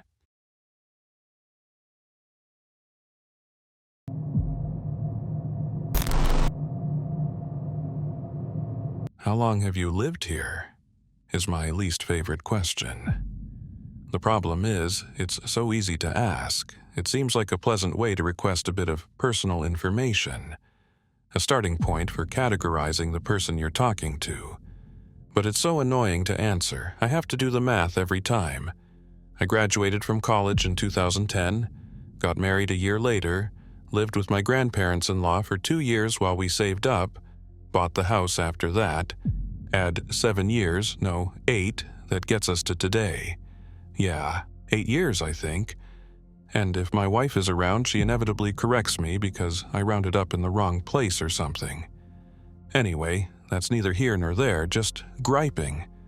My point is that for 8 years, we'll go with 8 for now, I've been going to the Vietnamese restaurant on First Street at least once a week.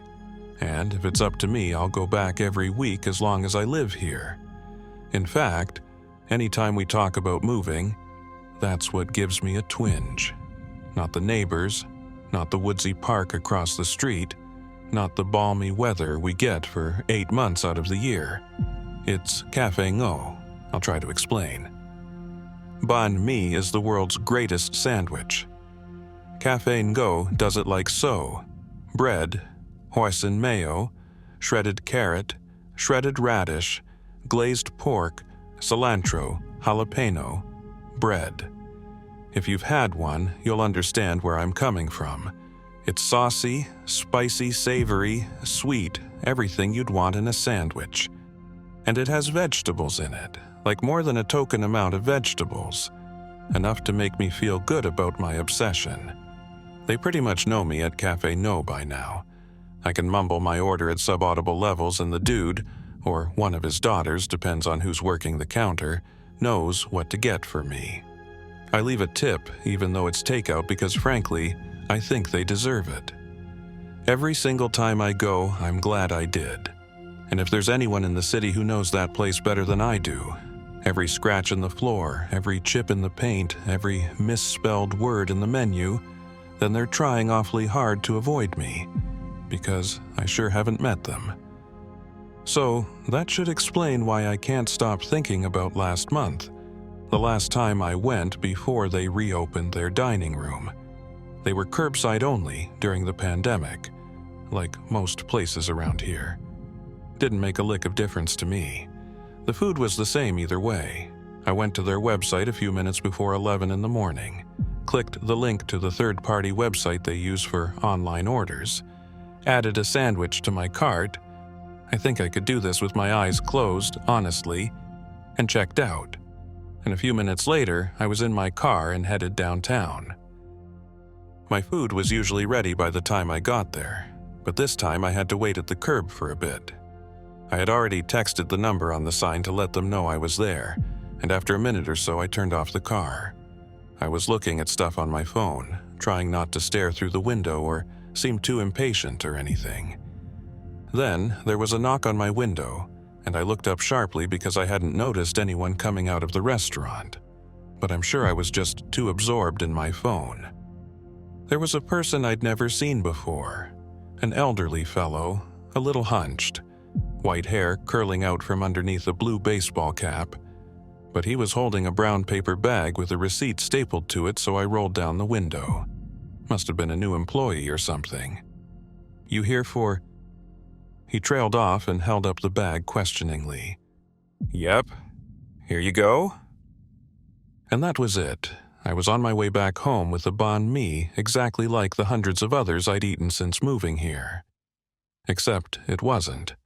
I think maybe I should have been listening to my intuition on this one, but on what grounds exactly? Yeah, I'd never seen that guy before, but it's not like I was going to run a background check on him before letting him give me takeout. And yeah, the receipt struck me as odd, like maybe it was a different shape than normal. Wider or something?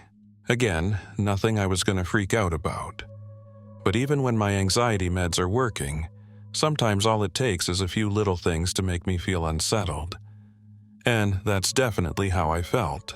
I was ready to forget all of that when I got back to my desk. For the next few minutes it would be just me, a glorious sandwich, and maybe a couple of work emails. I opened the bag and pulled out the long styrofoam box the banh mi always came in. This was my favorite part. That first wave of scents, meaty, herby, vegetal. That first bite, a perfect blend of flavors. It was always as good as I remembered, except this time. As I opened the box, I felt a slight wave of nausea, as though I'd stood up too fast or had too much coffee. And this sounds crazy, but I could swear the box was empty for a split second. I mean, I looked, and there was my sandwich, exactly the way I expected it. But I'm almost sure it hadn't been there before. Like it had materialized out of thin air after I opened the box. Again, sounds crazy. I'm sure that's not what happened. Weird things happen all the time and usually have a totally reasonable explanation. And our brains don't work perfectly, so sometimes we see things that aren't there. Trust me, I understand all of this. I've read books about it. That didn't stop me from feeling weird as hell about the whole thing. I lifted the sandwich out of the box a few times, but just couldn't bring myself to eat it. So I let out a deep sigh, closed the box back up, and put it in the fridge. Maybe after I had calmed down a bit, my appetite would come back. That was the first and only banh mi that's ever stayed the night in my refrigerator. The next morning, I had just about convinced myself that it was a normal sandwich, and my brain had been psyching me out. I pulled it out and was about to dig in when the doorbell rang. It was Pastor Adeline. She'd been trying to get me to join her congregation ever since I'd moved in. I had nothing against church folks myself, but I hadn't been to church in a long time and wasn't really interested in going back. Plus, I knew I wouldn't agree with a lot of the stuff she preached, but she was friendly to me and I tried to be friendly back. She had a lot of influence in the neighborhood and I wasn't looking for drama. "Hey, Addie," I said. "Hi there. I've been making visits today. Mind if I come in?" "Sure, I've got a minute." I stood aside and led her into the front room. "Can I get you a glass of water?" "That'd be lovely. An old lady like myself has to stay hydrated, you know." I made a show of rolling my eyes. "If you want anyone to believe you're old, you'll have to start acting like it." I wasn't kidding either. She practically bounded into the kitchen after me. I motioned for her to sit down as I fetched a glass and filled it. "Thanks, friend." She took a long sip and her eye fell on the banh mi, cradled in its box, still practically untouched. "Ooh, my favorite." "You like Cafe Ngo? It's my favorite too." She squinted. "Ah, must have mistaken that for something else. I don't think I've ever been to Cafe Ngo." "You ought to go sometime. It's good." "I'll keep that in mind." She took another sip. "Can I ask you a personal question?" There it was, the awkward portion of today's events. I nodded. "When was the last time you prayed?" I thought back. Probably not since high school. "You ever thought about trying it again?" I made a non-committal noise. Once or twice. At this point, I've probably forgotten how. "Why don't you come to church sometime? Let us show you the ropes." I sighed.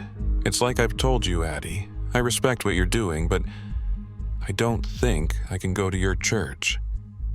I'd just sit there the whole time thinking about my parents. I know they wouldn't be welcome there." She nodded slowly. "I understand. Just letting you know that our door's always open." We exchanged a couple more pleasantries and then she stood up to leave.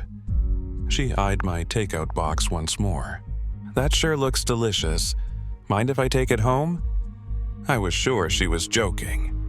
I laughed. She laughed too. Then she grabbed the box and ran. I was absolutely gobsmacked. A pastor was stealing my food. A pastor was stealing my food. She would have gotten away with it too. But then I heard a crash from the front room. I ran in to find Pastor Adeline sprawled on the floor, my takeout box inches from her hand. It genuinely looked as though she had run straight into the door. "Are you okay?" I asked. After a moment, she nodded. "I think so." Then a look of profound embarrassment crossed her face. "I don't know what got into me.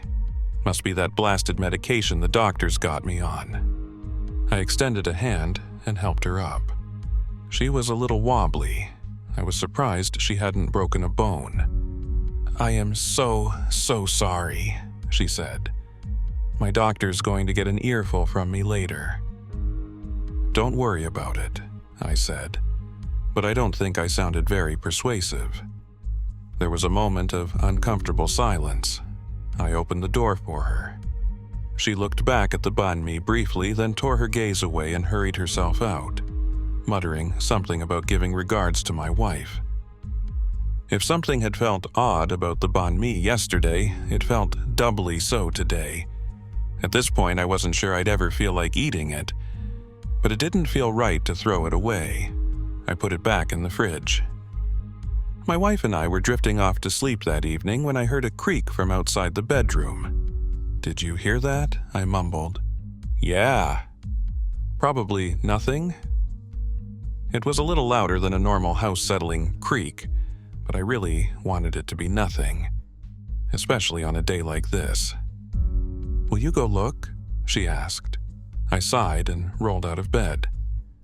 She was working ridiculous hours at the hospital lately, so if a quick look around would help her sleep, it was for the best.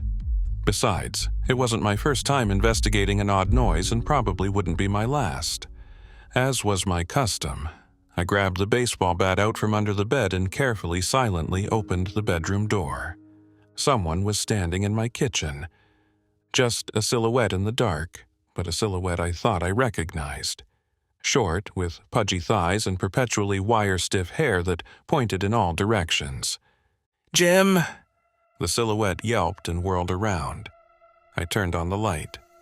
It was indeed Jim, my next-door neighbor, who I'd shared 1,000 cheerful greetings with, usually over the noise of a lawnmower or out the window of a car. "Oh, hi there." He was in his underwear and looked a little confused. A cupboard was open at his feet. "Jim," I began, then paused. How to put this? "Are you rooting around in my kitchen? At midnight?" The answer was obviously yes, but I wasn't sure what else to say. He looked around, clearly unprepared for the situation, then chuckled so nervously it almost sounded like he was choking. "I must have been sleepwalking, again," he added, but I wasn't sure I believed he'd done this before. "How did you get in?" "Front door was unlocked, probably. I don't remember." Good Lord, he was bad at this. "Go home, Jim. This isn't okay. I'm sorry." He stood there for a moment, quaking, before taking a couple of hesitant steps past me. Then he stopped. "I'm so hungry. You wouldn't happen to have a sandwich I could take home? Maybe some leftovers?" My heart dropped. If only this could have been a regular break-in. Eventually, I would have convinced myself that he was sleepwalking. We would have looked back and laughed. His wife would have brought a plate of cookies as an apology. But no, it had to be about that cursed banh mi. "Go home," I said again, and motioned toward the front door with my baseball bat. "Please, I'm so hungry. I won't survive." "Then go to McDonald's. I really don't care. You broke into my house at midnight. You need to get out before I call the police." That seemed to motivate him. He walked to the door, a little slower than I would have liked, and let himself out. I locked the door behind him. It was several minutes before I heard his footsteps walking away. I didn't sleep a wink after that. The next day was like some kind of hellish nightmare. There were 3 visitors in the morning, 5 in the afternoon and evening. All people I knew except for one, a door-to-door solar panel salesman. All asked, with varying levels of shamelessness, if I'd give them a sandwich. I knew what they meant. Several made up a pretext to come inside, but I had drawn the line. Nobody was coming inside today, nobody was coming inside this week. By the end of the evening, I'd had just about enough. I briefly considered putting a no sandwiches sign on the front door, but that would end all pretense of normalcy, and I was desperate for things to go back to normal. A sign probably wouldn't stop anyone anyway. How often did my no soliciting sign work? Never. I opened the takeout box and stared down at the banh mi. I should have thrown it away, or burned it. At this point, I knew better than to eat it. But something kept me from getting rid of it just yet. Something deep inside of me, something foreboding, something I was scared to think about. As I looked, I noticed a spot of mold had formed on the bread, purple, with a halo of white spores around it. Had it been there before? It seemed awfully soon for the sandwich to be going moldy. Then again, I didn't exactly know how fresh their baguettes were at Café Ngo, and I'd never waited this long before eating my meal. Maybe this part was normal. Maybe it was just a normal sandwich. Maybe the whole neighborhood had decided to play a prank on me. I put the sandwich back in the fridge. The sun had set, and I was settling in to watch something mindless on TV when I heard a shout in the front yard. I sat there, totally drained, willing myself to go look and at the same time willing myself to stay put. But in the end, curiosity won out. I peeked through the blinds to see a small crowd gathered on the street in front of my house. The crowd grew every minute or so as another neighbor arrived. They were huddled in a circle, several of them talking at once, sometimes making violent gestures in the air. I didn't need to listen very closely to know what they were talking about. I stepped away from the window. When I came back, fully fed up and annoyed, I had my baseball bat in one hand and a takeout box in the other. I opened the door and stepped out onto the porch. The crowd froze. Looking for this? I lobbed the box straight up into the air. It seemed to move in slow motion. The crowd's eyes, wide and hungry, followed it up and then back down. Then I swung, putting all my frustration into a single home run hit. Looking back, I'm surprised it even connected. I hadn't played baseball in years, and I'd never played in the dark. But there was a soft thud, and the box sailed through the air in a perfect 45-degree arc. I still can't believe what happened next. Coming up to meet it, as though she had sprung from a trampoline, was Pastor Adeline. Addie, who I was certain had never jumped that high in her whole life. Maybe nobody had ever jumped that high. She caught it perfectly against her chest, a look of utter satisfaction crossing her face before she looked down and realized how far she had to fall. The fall wasn't what killed her, though. By the time she was halfway down, there were fingers scrabbling at her, fists flying at her, people grabbing at her clothes and skin. She was yanked one way and the other, and then I lost sight of Addie and the takeout box amid a writhing mass of people, all traces of humanity gone, plunging and shoving and climbing desperately toward a single goal. And then, as suddenly as it had begun, it stopped. A hush seized the crowd. They disentangled themselves and stepped back, the circle widening slowly until I could see past them. There was Adeline, face down on the ground, blood spilling from gashes on her arms and legs. The takeout box was nowhere to be seen. A panicked cry rang out, and then someone staggered backward and fell. It was Jim. He scrambled back to his feet and ran. It didn't take long for most of the others to follow. The ambulance arrived late, much too late. I never saw Adeline again. The police came and questioned everyone, but nobody was willing to talk, least of all me. There wasn't one chance in a million they would believe us. The community church closed down a few days later. I still go back to Cafe Go every week. Is that so terrible? I know I should be traumatized. Truthfully, I am. But I pick up my order inside now, and I keep a watchful eye for an elderly gentleman with a blue cap. And every week, as I pull back into my driveway, I nod solemnly toward the spot where Addie died.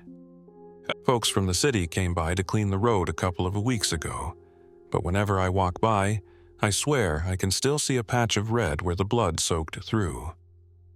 And I wonder, just a little bit, if it's my fault Addie is dead.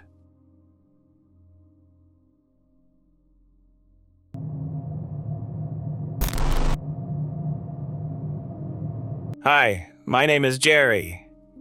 I was just wondering if anyone has heard of this old fast food restaurant called McDimple's. I don't know if they had these in other cities or countries, but we had one in my hometown, Dingwall, a small town in the north of Scotland. I can't find anything about it online, and I'm wondering if any still exist, or if anyone has ever been to one for a meal. I recently came back home to make arrangements for my dad's funeral, and saw the old boarded-up building where it used to be. I always remember my dad would take me to the football on weekends, and then we would go to McDimple's afterwards for a burger. It was the most blatant McDonald's ripoff ever, and as I got older, I realized how cheap and nasty the place actually was. I never understood why my dad always took me there, although, thinking back, we were always struggling hard for money, and, well, he used to go there after the match with my older brother, Mickey. Maybe that's why. He probably saw it as sentimental. I never really knew Mickey. He went missing in 1996. He was 11 years old, and I think I had only just turned 4. Unfortunately, he was never found, despite huge efforts by local law enforcement and the community. I do vaguely remember it being a tough time for all of us. My mom was constantly hysterical and my dad was always away. I was borderline neglected, but things got better with time. Then my mom died in a car accident in 1998 when I was 6. It was lucky my dad survived the collision. A report stated my mom's seatbelt failed. The clip was faulty or something, and she was ejected from the car. I still remember my teacher actually taking me out of school and driving me to the hospital. My dad had 2 passions in life: football, more specifically Ross County FC, and gambling. He had a terrible gambling addiction for years. There were always arguments about money and gambling at my house, but I think he managed to keep a lid on it after a while. Before my mom's untimely death, I remember a long period of calm. I can only assume he was able to stop. After her death, though, he went off the rails a bit, but he always made time for me, as much as I needed. He was never a bad father, he just had some problems. We all do. I think I was about 8 or 9 when I first went to McDimple's, but I never started going regularly until I was 10. That was when my dad bought me my first Ross County season ticket, and we went every second weekend.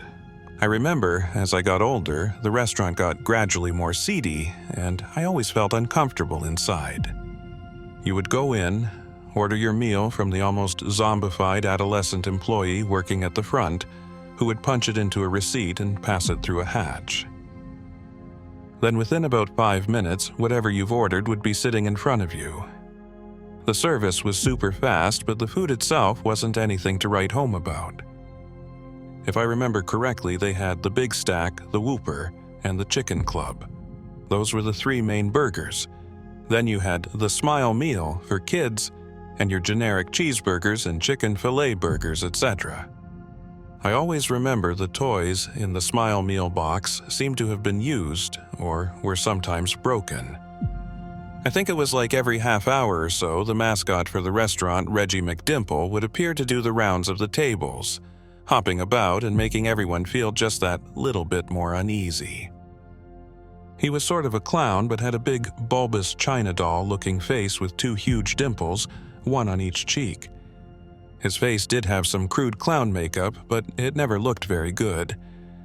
His clothes were red and black and slightly tattered looking. He would dance and prance around putting on a funny voice while attempting to make everyone laugh. Sometimes they would set up games, and the winner would get a tour of the kitchen and how everything works. Oh, and you would win a trip to the McDimple's factory the next day or something. I can't really remember how it was all set up, but I do remember if you lost he would put his fingers in the dimples on his mask, twist them back and forth and say something like, "Oh, gee," or "Oh, shucks, better luck next time," in an American accent, followed by this horrendous, shrill, annoying laugh. "I know that because I lost a lot." He would come right up to your face, and you could see the bottom jaw of the mask was a little loose, so it would move up and down slightly when he spoke. It creeped me out every time without fail. My dad would always encourage me to play the games. I was quite shy, and I think he wanted me to try new things and meet some friends. I was never any good. I could tell he was disappointed that I could never win any of the games, but I knew he wouldn't hold it against me. The staff were never up to much. In my older age, I would honestly say they all looked like they were on drugs. When I was just a child, I remember asking why they were all tired looking. I never did find out why it closed down. It was always extremely busy, but I do remember when it closed because the day before was the first and only time I had won one of the games. I vividly remember my dad being so excited to go to the McDimple's factory, and how crushed he was when we got to the restaurant and it was completely boarded up. He took it really hard. I remember thinking, it's just a restaurant. But then he did spend a lot of time here with my brother Mickey. Anyway, I was just wondering if anyone else had heard of it, or has ever been unfortunate enough to eat in one of them. I'm just sorting through my dad's old documents in case there's anything that needs kept, so if you could let me know in the comments if you have ever heard of... Wait, what the hell is this? Sorry, I've just found something. Oh my God! The box has a bunch of letters from the bank about the repossession of my dad's house, bankruptcy documents, and letters of correspondence from an insurance agency. A whole load of stuff about my mom's accident, investigation reports, statements, a payment plan. Mr. Brown, you have opted for a lump sum payment of $125,000. What the folk? 125 grand. And we were constantly struggling for money? Why was I never told about any of this? Where did all this money go? There's more. A squinted, grainy photocopy of a handwritten contract of some sort, dated 1996. It's difficult to read. From what I can make out, it has details about some kind of deal, meeting places, times for transportation of goods. This doesn't make any sense. I can just make out the bottom part of the note. Michael Brown, to be dropped off at the restaurant back door at 7 a.m. 50,000 talents cash will be dropped off at your residence by midday on the same day in a brown leather single-strapped bag. I just noticed the partial logo at the top of the headed letter that reads McDim. What does this mean? Surely this doesn't mean... I'm so confused right now. There's newspaper clippings about Mickey's disappearance, loads of them. What's this? More McDimple's headed letters. A few dated random years. 1997, 1999, 2000. 2002. Another photocopied contract-type letter. Much of the same details, meeting places, etc. One crucial detail has just caught my eye. My name, Jerry Brown. To be dropped at a restaurant back door by 8 a.m. 75,000 house cash will be dropped at your residence by noon of the same day. Underneath were more newspaper clippings. I felt like I was swallowing a brick. Looking at the words on the clippings has made my insides rattle with fear. The newspaper clippings told a deeply troubling story. The Ross-Shear Journal. Local fast food restaurant McDimple's has been raided in the early hours of this morning. I looked up from the box and swallowed the pool of saliva collecting in my mouth. I looked at part of the article. Evidence of child trafficking has led police to popular fast food restaurant McDimple's, which has now been under surveillance for several months. I quickly grabbed another and another, looking at the headlines. McDimple's trafficking scandal. McDimple's owner disappears after link to child trafficking discovered. Police raid McDimple's restaurant linked to trafficking children. I read the article of the last one. An ex-employee who was able to escape the clutches of the McDimple's restaurant owner told our reporter how he kept the staff drugged and dependent on him. The ex-staff member, who wishes to remain anonymous, told of unspeakable beatings and torture if they ever stepped out of line. She went on to say how Reggie McDimple, not his real name, would have scores of struggling parents come to his restaurant, ready and willing to offer their children for thousands of pounds. They would organize games for the kids where the winner would then be taken to be sold, and the parents given large sums of money. The owner of the restaurant has gone on the run and has yet to be located. I felt sick. Was my dad selling us? Did he sell Mickey to this guy or this group, whatever they were? It's made me wonder if my mom's seatbelt really did fail, or if he unclipped it before crashing deliberately. Why? How could he possibly do something like this? All for money. All so he could gamble some more, no doubt. Now I understand why he was disappointed when I couldn't win any of the games. Why he was devastated when we went back there that morning. He was taking me down to collect his money and send me away to be sold. Thank God the police got there before we did.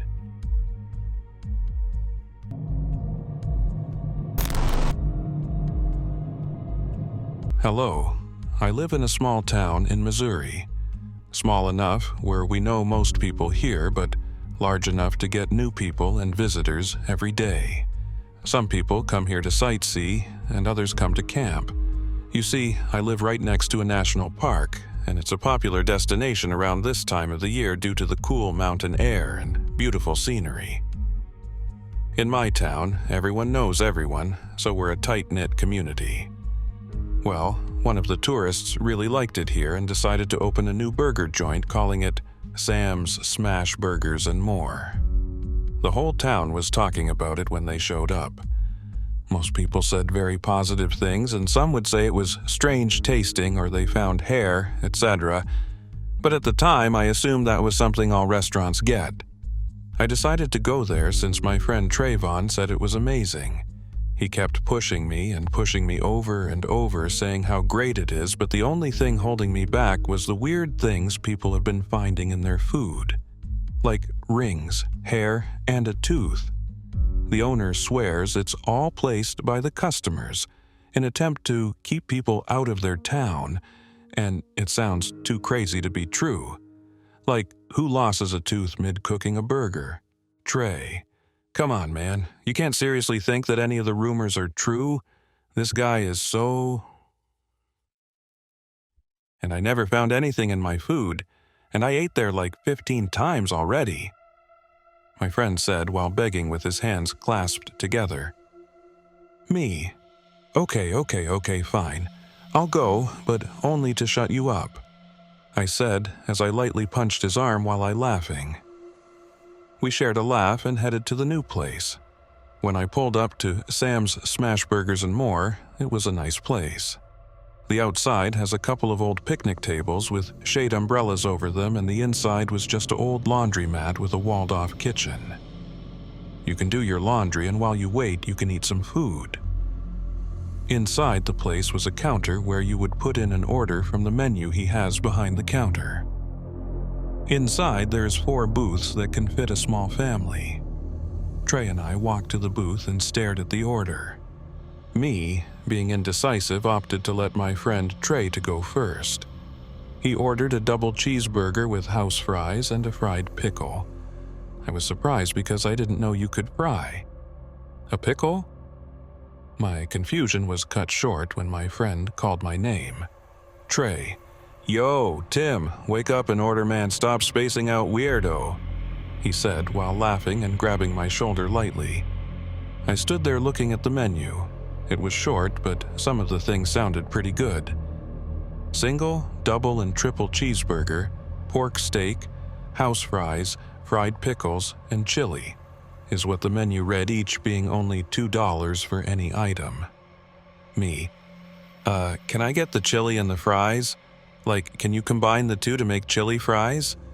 I asked with my stomach rumbling. Owner. "Certainly. It'll be about 30 minutes, okay? We make everything fresh and hot." He smiled and spoke with the elated tone. We both nodded and sat down. It didn't take long before we started to smell the food. The smell of grease and frying meat filled the air in the small dive restaurant laundromat. It was intoxicating. It instantly brought me back to my past when my dad used to cook for me as a child. Memories flash back of him with a large smile serving me a plate while Mom took pictures. He was a proud chef and was always excited to open his own restaurant, but never was able to. When his loan from the bank denied, he fell into depression and fell deeper into bottles of alcohol. He became abusive and stopped cooking. I still never forgave the man for nearly killing my mother and me in a car wreck. My mother kicked him out of the home, and he never spoke to us again. We waited about 45 minutes before a lady about our age came out holding our plates and put them in front of us. The food looked as amazing as it smelled, filled with freshness and perfect placement on the plate, but with some flaws too. It was as if the owner was a career chef. Trey. "You see, bro, don't that shit look good?" He spoke as he lifted his food. The burger he showed had cheese that was perfectly melted and patties that were perfectly smashed and juicy. The bun was buttery and fluffy with just the right amount of onions and lettuce. My chili fries were hot and steaming with the perfect amount of cheese laying over the top. The fries, even being inside the chili cheese concoction, were stiff and crunchy on the outside with soft potato on the inside. They were handmade fries as well, so they had some special seasoning I couldn't quite put my finger on it. As we ate the food, I was surprised on how delicious it was for as cheap as it is. The cascade of flavors and spices were so distracting I almost lost track on how much I've eaten, and before I knew it, the plate was nearly empty. Trey. "Ha ha, told you this place is the best in town," he said with his mouth half full of fries. Me. "Yeah, no kidding. This place rocks. The way the food was made and plated was immaculate. I would believe if this guy was a Michelin star chef." Trey. "I don't know who Michelin is or why their stars matter, but this food is bussin'." He spoke with glee and unearned confidence and unironically saying "Busin." I looked at him and smiled. We finished our food and got up to return the plates. When we got to the window, we thought we heard muffled screams like someone was pleading for help. However, the sounds of the laundromat and kitchen were drowning out the noise to a near imperceptible level. Me. "Hey bro, do you hear that? It sounds like someone trying to yell." I asked Trey. Trey. "Nah, I don't hear a thing. I think you're just crazy, 'cause I was right and you're trying to find something wrong with this place." He laughed and snickered a little. I shook the thought off in my head, as it sounded way too crazy to be true. Why would anyone risk this? I thought I was going crazy and told my friend, "Let's go." As we left, the owner waved us out with a hand covered in blood and a very unnatural smile that sent shivers down my spine. Owner. "Come back later for out mystery meatloaf," he said loudly with excitement. Last night I was watching the news. A vacationing family of 3 went missing earlier this week in our little town. Their car was found at the junkyard with nothing but bloodstains inside it. If you have any information, please call our helpline. I've been feeling sick ever since that night, and I refuse to go back to that restaurant. Am I crazy, or does human meat taste good?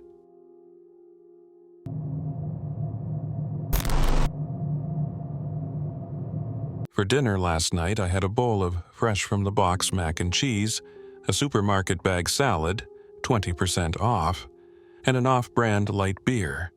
I enjoyed this gourmet feast on a tray in front of the TV because Terminator 2 was on.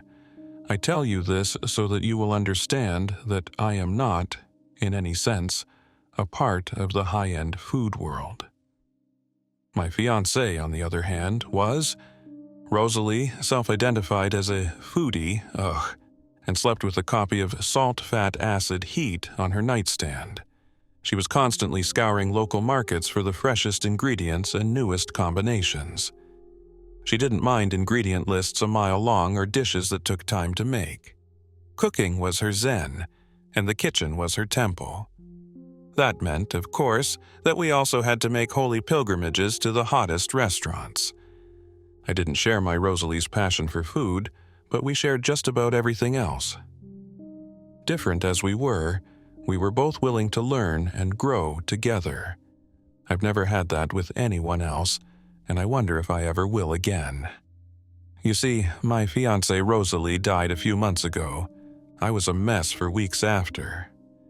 I soon realized I needed to say goodbye to Rosalie in a way that a closed casket and a few hollow words hadn't provided. I decided to try an experience that had been Rosalie's last obsession: eating at a dark restaurant. If you don't know, the concept of a dark restaurant is that by depriving the diner of their sight, they are able to focus more fully on their sense of taste. Some say it's gimmicky, some say it's science. I just thought it might be a way to find closure and move on with my life. The only dark restaurants I could find were hundreds of miles from the mid-sized city where I lived. Not only that, but a lot of them looked incredibly expensive and pretentious as well. If there's one thing I learned visiting taco trucks with Rosalie, it was that price was no guarantee of quality. Not only that, but often the restaurants that focus the most on appearances cut corners in other areas, like treatment of the staff, for instance. And stressed, underpaid workers often cut corners themselves, just to get through the day. Rosalie used to say that some places were so toxic, you could feel it as soon as you walked in the door. Taking care of Rosalie's old belongings was hard. I sorted through her stuff a little at a time, partly to lose myself in the memories, partly because I didn't have the stomach for much more. I knew that once I'd sealed up that last cardboard box, she'd really, truly be gone. I was going through her nightstand drawers when I found it. An ad for a mobile dark restaurant called the Lights Out Experience. Based on its tour dates, the Lights Out Experience would be coming through town in just a few days. I scrambled to call the number on the leaflet and make a reservation. An automated voice walked me through the steps as I used my phone's keypad to punch in the date and time I wanted to visit Lights Out. It was annoying, but as something of an introvert, I think I actually prefer a machine rather than a person. I scrambled to find a pen when the automated voice read off the address where my Lights Out experience would be. I had to press 1 to repeat the message several times before I was sure I'd gotten it right. It was strange that Lights Out didn't have an email service, website, or even Yelp. They didn't have an Instagram either, but then again, what would they post? Little black photos of complete darkness. My suspicions deepened when I saw the address. An empty factory in a mostly abandoned industrial part of town. I wondered if it was all a scam. If it was, at least they didn't have any of my important information. I figured I'd go anyway. If it was all a practical joke, fine. Lesson learned. At least I'd have a chance to get dressed up and drive to an evening meal with the window down, listening to some chill beats, the way we used to do. There's something so gloomy about that whole side of town. The dead grass in the fenced-off lots, the rusted corrugated metal, the potholed streets. I was starting to be glad I'd be eating in the dark instead of having a view of the place. But when I pulled up to the address of Lights Out, my jaw dropped. They'd literally rolled out a red carpet for guests, lined with brass poles and velvet ropes. Glittering lamps strung overhead illuminated our path in the gathering dusk. There was an ornate facade in front of the old factory door that reminded me of what the circus uses for funhouses and arcades. The big, flowing letters pronounced the Lights Out Experience. So far, the only thing dark about the whole thing was the doorway, which was as black as a toothless open mouth. I'm not sure why that was the image that came to mind, but I shivered a little as I walked toward it. I calmed down a bit when I saw that I wasn't the only customer arriving. Cars that cost more than I'd make in my life, and shining black limousines discharged men in tuxedos and women in evening gowns onto the sumptuous red carpet. A few cars diverted to a hidden, garage-like structure that I figured was for clients even more VIP than the crowd unloading in front of me. I suddenly realized that at no point had I seen a price for Lights Out. At worst, I'd just have to order the cheapest thing on the menu and hope they took MasterCard. My fellow diners didn't enter Lights Out en masse. They formed an orderly line outside before stepping, one group at a time, into the darkness. The facade looked a lot different up close. What had looked like a quaint painting of happy Victorian banqueteers now seemed fantastic, even sinister. A ghostly woman catching her tears in a wine glass that shone with a silver glow.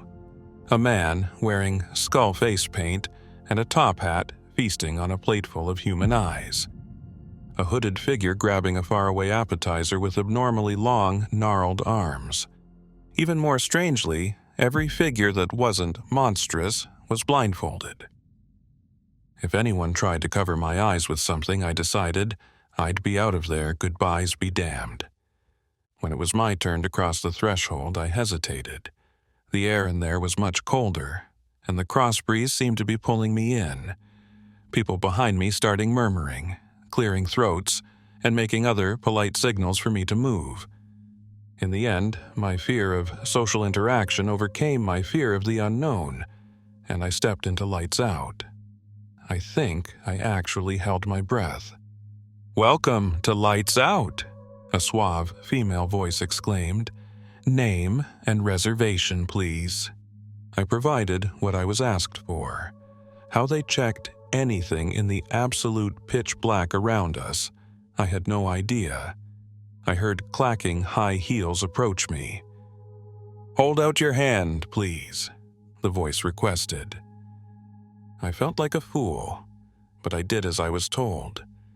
I held in a gasp when the anonymous woman placed one end of a silk rope in my palm. It was true. The absence of sight and sound heightened my other senses. I felt every fiber of the cord, and the unexpectedness of it all sent a delicious tingle running up my spine. "Now, if you'll kindly hold on to the cord and watch your step," the voice added, "I'll guide you to your table." The first thing I noticed was how vast the space was. Everything in the old factory must have been gutted. It felt like standing in a massive cave chamber, unable to know where the walls and ceiling might be. "You definitely seem to know your way around in the dark," I commented.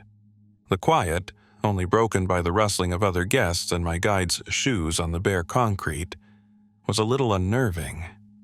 "The tables are in a grid pattern, always the same distance apart, so it's actually quite easy," my guide responded.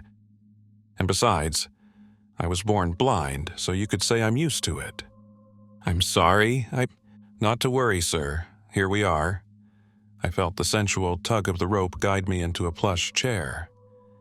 "Simply hold your hands out to find your dining set. If you need to summon our staff, simply ring the bell in front of you." "And, I ventured, how do I order?" "We offer a set menu, sir, so that won't be necessary. Enjoy your meal." The high heels faded into the distance. I suddenly felt very alone. I couldn't see my hands in front of my face, but I soon ran them over linen tablecloths, napkins and silverware, a wine glass, a water cup. To kill time, I tried to focus on the sounds of the other diners and imagine what they might look like. The person to my right must have really been a glutton, because they were snuffling, snorting, and chomping just like a pig. It sounded like they had a whole deer carcass over there. An enormous quantity of food. Meanwhile, the people on my left were like robots. Their cups and silverware clinked so mechanically I felt like I could set my watch by it. If I could see my watch, that is. For some reason, I imagined them as the Grim Reaper and his family of little Grim Reapers, all out for Sunday dinner. It was a fight to hold back my laughter. Rosalie would have loved this. I heard the sound of pouring and plates being placed in front of me, followed by the tinkling of a tiny bell. "Your first course, sir." This voice was male, so oily and soft and close to my ear that I jumped a little. I was never going to get used to this. Not sure what else to do, I reached out with my fork. The first course felt like some sort of bread dish. I cut off a bit and tried it. It melted in my mouth, and I think I actually sighed out loud. French toast with custard and tropical fruits. It was heavenly. More than that, it was the last dish Rosalie talked about making before the accident. What a perfect coincidence. Maybe somehow here, in this bizarre place, surrounded by strangers in the dark, I could actually make peace with Rosalie's memory. I was reaching for another forkful of French toast when I felt a hand grasp my wrist. I nearly shrieked and tried to recoil, but those delicate fingers held fast. The touch felt familiar somehow, but very, very cold. "Come on," Rosalie whispered. "Aren't you going to save me a bite?" It couldn't be, but whoever it was, the person across from me sounded exactly like my dead fiancé. I swallowed. My throat was dry. I polished off all of the water in a single go, then reached for the wine. It was a fruity, flavorful Spanish wine called Grulas del Paso, which I only knew about because Rosalie always had it in the house. It was her favorite. What the hell was going on? I think you're at the wrong table. Sorry about that, I stammered. Don't be silly, the voice like Rosalie snorted. There's no place I'd rather be. Is this some kind of a joke? I hissed, starting to get really angry now. Because if it is, it isn't funny. I mean, the French toast isn't that bad, but I think it needs more cinnamon, don't you? The voice like Rosalie asked. You can never add too much cinnamon. Well, I mean, unless you drop the spice jar into the cake, I grinned in spite of myself. It was an inside joke Rosalie and I had. When she was making my mother's 60th birthday cake, the cinnamon container fell into the batter. She baked the cake without noticing, and my mother was treated to an odd, lumpy glass object on her birthday plate. If this person had anything to do with my Rosalie, they'd know that story. They'd react. That could have happened to anyone. My arm received a playful smack. And if she keeps bugging me about my short hair, next time it will be cayenne pepper. It was impossible. We were talking as if no time at all had passed, as if it had never happened. If this was some kind of horrible prank, fine. I was going to believe for as long as I could. I licked every bit of cream and fruit from my fork as we discussed everything from the vacations we never got to take to our high school experiences. Even those questions that you never think to ask your partner until it's too late. Like, what was your favorite memory we had together? A tiny bell rang. Second course, that oily male voice announced. I gotta go now, babe, Rosalie sighed. I'll see you in time. What? I gasped. Wait, no. I reached out wildly but found only empty darkness. Hey, Rosalie, hey. I stood blindly and started to wander away from my table until I noticed the heavy silence. Even in the dark, I could feel the eyes watching me. It felt like there were hundreds of them. Have a seat, please, sir, the voice ordered. When I tried to protest, gnarly fingers as long as my arm pushed me back into a seated position. Nails dug into my skin. And please, enjoy the second course. A rich, charred odor sizzled up from the plate in front of me, mixed with caramelized onions and the sour tang of beer. This time, I didn't even have to take a bite to recognize the meal. They say smell is the scent with the closest ties to memory, and I remembered this smell very well indeed. October 1990s. I was 5 or 6 years old, on a camping trip with my father. It took us forever to set up the ancient, complicated tarp tent and get a fire going, and my stomach was rumbling by the time the steaks came out of the cooler. Dad cooked them right on the fire, then made a sauce from the meat drippings, onions, black pepper, mustard, and a splash of beer. Unbeknownst to me, Dad had also buried some potatoes with garlic wrapped in tinfoil under the fire as a side. I burned my tongue on everything, and it was glorious. It was also the last time my father cooked for me.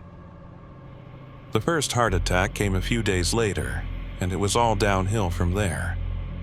I was too young to understand or remember most of it, but that last camping trip together still stands out in my mind. There might be some ashes in the potatoes, my father's voice said from across the table, but they should taste okay anyway. How is this happening? I whispered, flailing blindly again and feeling nothing.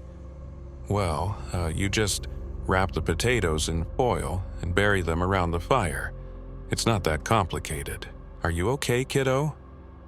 No, I sobbed. No, I definitely am not. Dad listened for a solid 20 minutes while I explained everything that had gone wrong in my life. How lonely I'd been in high school. How I never really took advantage of my time in college. My regrets about choosing nursing as a career. How hard it was just to make ends meet. How bleak the future seemed.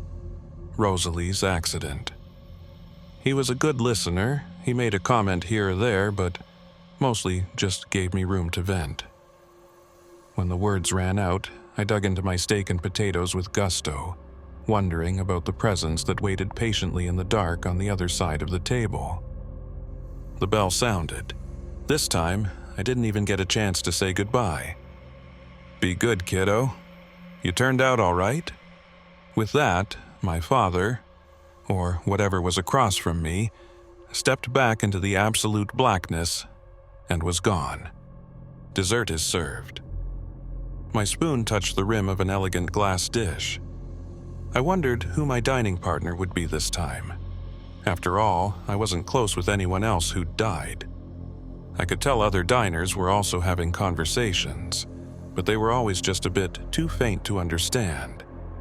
Some definitely weren't in English, and others were sounds that I'm not sure you could call a language at all. I didn't want to speculate about what some of them might be eating or discussing, and I had a feeling that if I could hear what was going on around me, I'd be too terrified to move. Hurry up, man, a slurred SoCal voice said from across the table, or the ice cream's gonna melt. I was stumped. I had no idea who this person could be. Something about the tone felt vaguely familiar, but I couldn't quite put my finger on it. I dug into the ice cream to gain some time. It was the typical, cheap chocolate soft serve that you could get for 99 cents at a gas station within walking distance of my old university. University. That was it. My freshman year, I had a roommate from Southern California. We took a couple night walks to that gas station for a 1 a.m. snack. Todd Wurlitzer? I ventured. The very same, man. I could tell the figure on the other side of the table was excited that I'd remembered. What are you doing here? I didn't mean to be rude, but I was dumbfounded and a little disappointed that an ex-roommate who I barely remembered was about to be my last interaction here in the otherworldly darkness of the lights out experience. I had so many more things I wanted to ask Rosalie. So many more stories I wanted to hear from my dad just one more time. Hey, yeah, I could almost imagine Todd scratching his neck awkwardly like he used to do. It's kind of complicated, man. The more Todd stalled, the more I felt my anger building. Now I remembered what Todd was like. The guy never took responsibility for anything. Not for cleaning the room, not for his schoolwork, not even for his own life. He'd been such a downer, and here I was, stuck with him again. "What?" I groaned. "I guess I just wanted to say thanks." Todd sighed. "Everybody always bailed on me, man. Ever since I was a little kid. Dad bailed for a job in Seattle. Mom stayed but got lost in the bottle, which is just another way to bail, I guess. The friends I had in Cali were only my friends until somebody better came along. You were the only one who ever invited me someplace and meant it." I blinked. This definitely wasn't what I'd expected. Todd went on, "Look, I get that we only hung a few times, but you were always real with me. I dropped out later, but you gave me this idea. This idea that you could go for a night walk with a stranger, and they might really talk to you. And they might even listen if you talk to them, and then you both could just chill and have an ice cream and look at the moon or whatever." It was my pleasure. I didn't know what to say, but now that I thought about it, I actually had kind of enjoyed those rambling, aimless walks with Todd, too.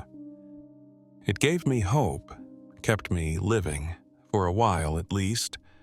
Well, I guess about 4 years and 11 months to be exact, but anyway. They were a good 4 years. I came out of my shell, partied with some wild people, started drawing. Hey, I actually became a big name in the graphic art world back out west. Pretty cool, huh? You might have even worn one of my t-shirt designs without realizing it. Isn't that trippy? Yeah, I couldn't help but smile. Pretty trippy, man. Hey, look, I gotta bounce, but stay real, okay? I'll try, Todd. I was already imagining the peace sign he was probably throwing me, despite the darkness. And it was, good to see you again. Good to see you too, man. What was left of the ice cream melted. I jumped a little when I felt a silk cord slide into my hand. If you'll please come with me, sir. We need to get your check and prepare this table for the next customer. It was the blind woman from earlier. Why hadn't I heard the clacking of her heels?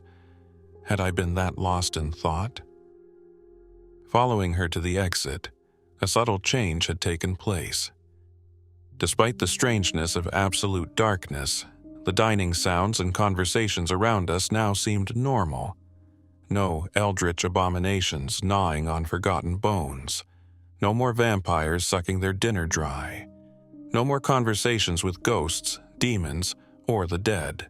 It was a normal restaurant, lost in total obscurity.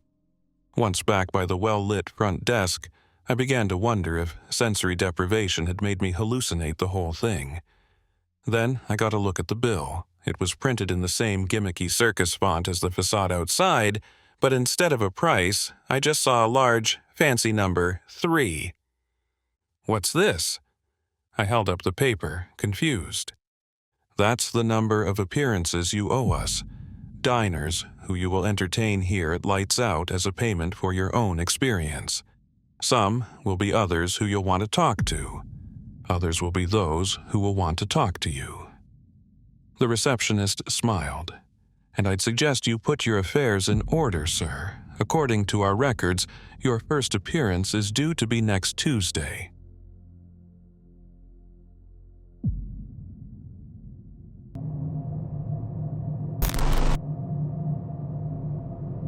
I don't know what changed. Kim was normal when we met. When we got together, she was for months, a whole year. And now, hold on, I need a quick shower. I watched as she stepped into the bathroom of our apartment, the shower turning on for the 3rd time that day. She was in when I woke up. She had another after lunch, and here we are again before we go to dinner. And despite that, I swear the whole place smells like roadkill. I don't stop her, though. Even when her constant showers don't seem to be helping whatever the smell is. I've looked all over the apartment. I've showered extra, but nothing seems to be the source. Is it the bed? I wandered back into our room, thinking about it while I waited for Kim to be ready. Our sheets were clean. I washed them pretty often anyway. They weren't stained. Kim hadn't said anything about the bed, let alone the smell to begin with, even denying it when I'd brought it up. I considered that I might just be going insane until I spotted something in the sheets. A worm? It looked like there was a worm sticking out of Kim's pillowcase. My brow furrowed as I lifted up the pillow to check it, watching it fall out and hit the bed, my face contorted in disgust. It was dirty, as I guess worms always are. I grabbed a tissue and picked it up, going and loosely tossing it out the window since I wasn't sure what to do with it. Go decompose something that actually decomposes. The shower turned off down the hall, so I tried to brush the thought off and went to meet her. Kim stepped back out of the bathroom after another few minutes, grabbing a scarf and wrapping it around her neck, giving me a chuckle. "It's only in the 60s. You really that cold?" Kim gave me a bemused sort of look. "Sorry we can't all be little snowbirds. Come on, we've got a reservation." You can't pull the Californian card when it's barely below room temperature outside. I nudged her playfully as we left the apartment, heading downstairs and out to my car. It almost felt like my elbow went into hers, sinking into her skin ever so slightly, but I wouldn't be able to tell that under her sleeve. Too bad. Pulling the Californian card. She hopped into the passenger seat, subtly massaging where I'd elbowed her. Again, still, I brushed it all off, thinking I was imagining things and blowing them out of proportion. A molehill is only a mountain if I'm looking at it from an ant's point of view. Speaking of ants, I had to fight between the prospect that the restaurant we frequented suddenly had an ant problem, or that the ants were following Kim. They stayed away from my side of our table, but they crawled all over hers, across her hands and through her food, burrowing into it and her very pores before me. She got up constantly for the bathroom, something about how her new diet was messing with her bladder. But I noticed what it really was. I could see the ants. I could see them swarming her at every step. They floated drowned in her glass of water. Her hands came back more scrubbed raw every time. They were red and almost shrunken looking, wrinkled at the ends, her manicured nails longer than I swore they were yesterday. When Kim stepped away for the 8th or so time, I leaned over across the table to investigate her pasta. She'd been eating hungrily the whole time, so not very much was left. Still, ants pooled all over the plate, the surviving ones devouring its remains. My face scrunched up with disgust. She was quick to return, though, so I played it off and hoped she didn't notice. Kim moved over the table to kiss me when we stood to leave. Her breath felt like it had been festering for months, vile, chilly, even underneath the scent of pasta. She tasted like spoiled meat and Alfredo sauce. I think she noticed the way I recoiled at it, no matter how much I tried to cover it up. She gave me another little look. "What? I didn't think the pasta smelled that bad." I forced a smile, just stronger than I expected. Kim shrugged, taking my hand to lead me back out to our car once I'd tipped. I pursed my lips as I looked at the back of her blonde head, and I felt something in my mouth. With my free hand, I reached up, opening my mouth and pulling it out. Something hard and jagged, half of a tooth. I felt sick. My tongue ran over my own teeth just to be sure I hadn't bit one out without noticing. But no, there was nothing. Nothing hurt in my mouth except where the shard had poked my cheek. There was no way it was mine. I looked back up at Kim as we reached the car, flicking the broken tooth away as my stomach churned, trying to ignore the growing suspicions that something was wrong with her. She turned and smiled at me all the same, hopping in the passenger seat and strapping in. Maybe I was just going insane. I went back to writing it off for the rest of the night, like an idiot. She didn't want to kiss me goodnight, probably after earlier. Not that I really wanted to taste that again anyway. Things were only getting worse, though. I woke up hearing the shower running. I flipped over, checking the time, thinking my alarm was about to go off, but it was 4 a.m.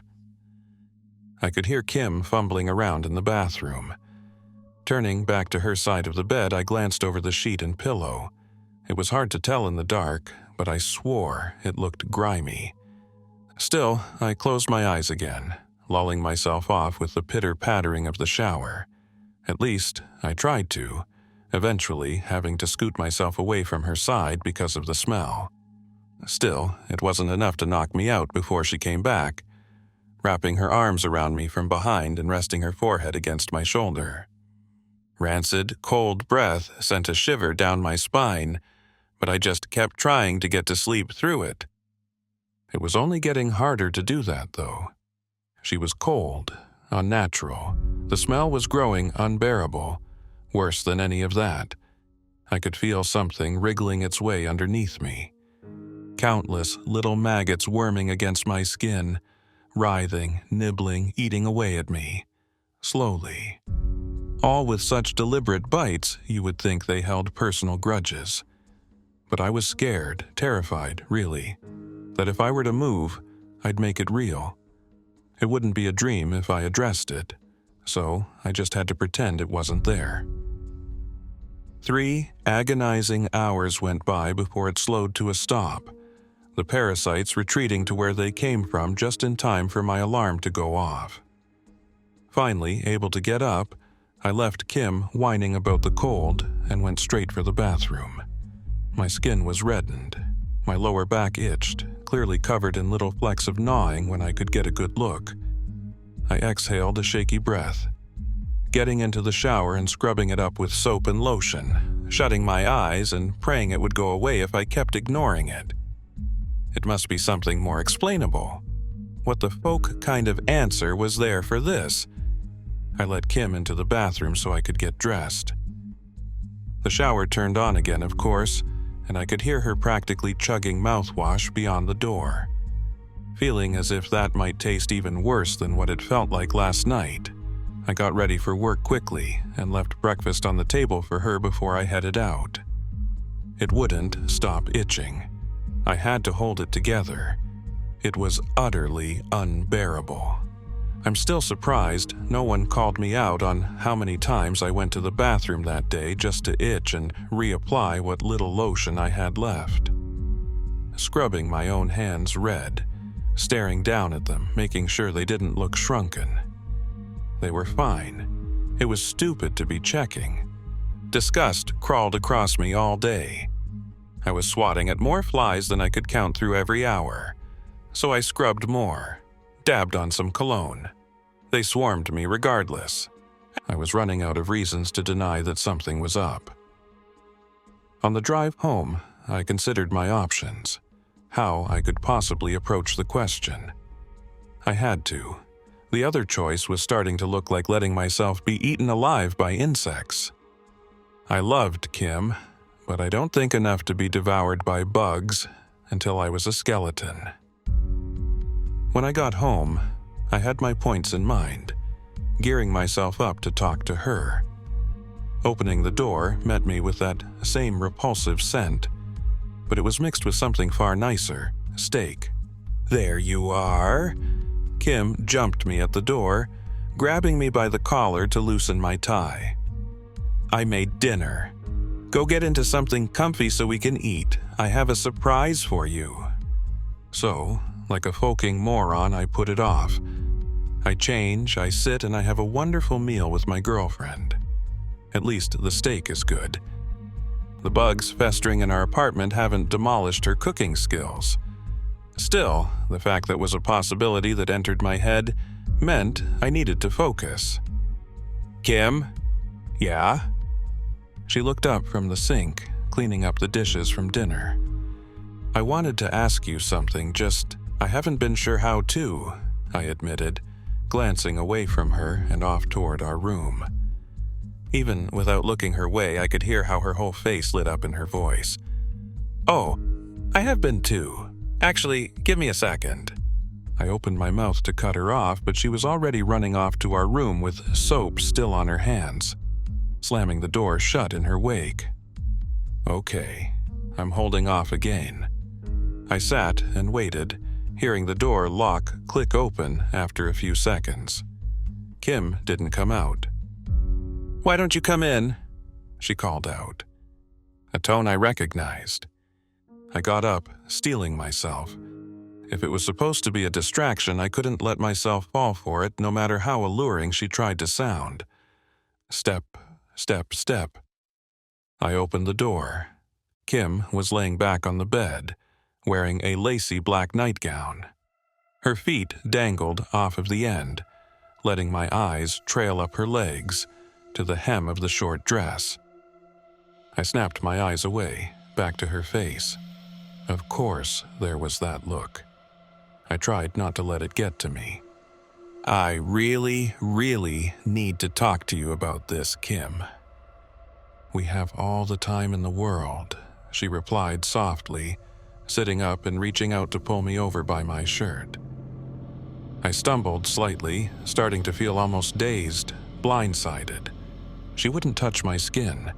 She knew her flesh was cold and thin. I could see it on her. Her face looked sunken in the dim light of the bedroom. Something crawled out of her tear duct. An ant. My eyes widened, but if she noticed, she couldn't care less.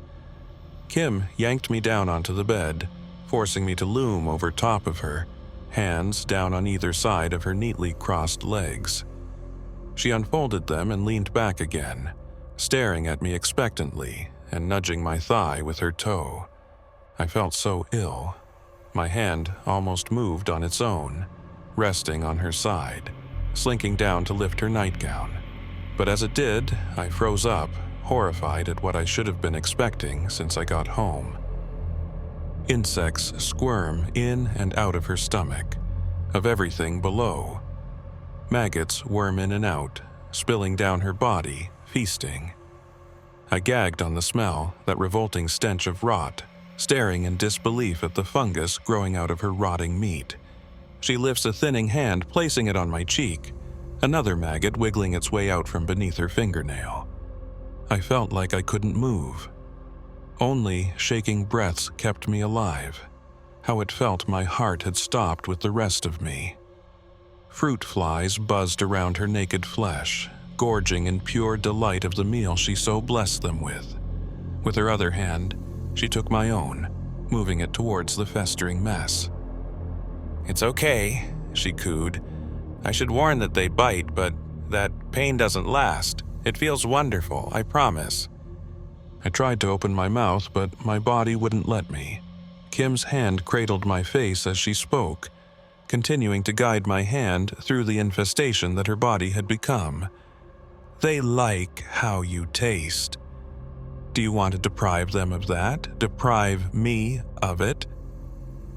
I could barely get my lips to part. "Darling, yes," she insisted, thumb grazing them. But I still couldn't find a word to say. Kim just smiled at me, bringing my hand lower. "That's okay. I promise it'll all be worth it. What we take from nature, we ought to give back, don't you think?"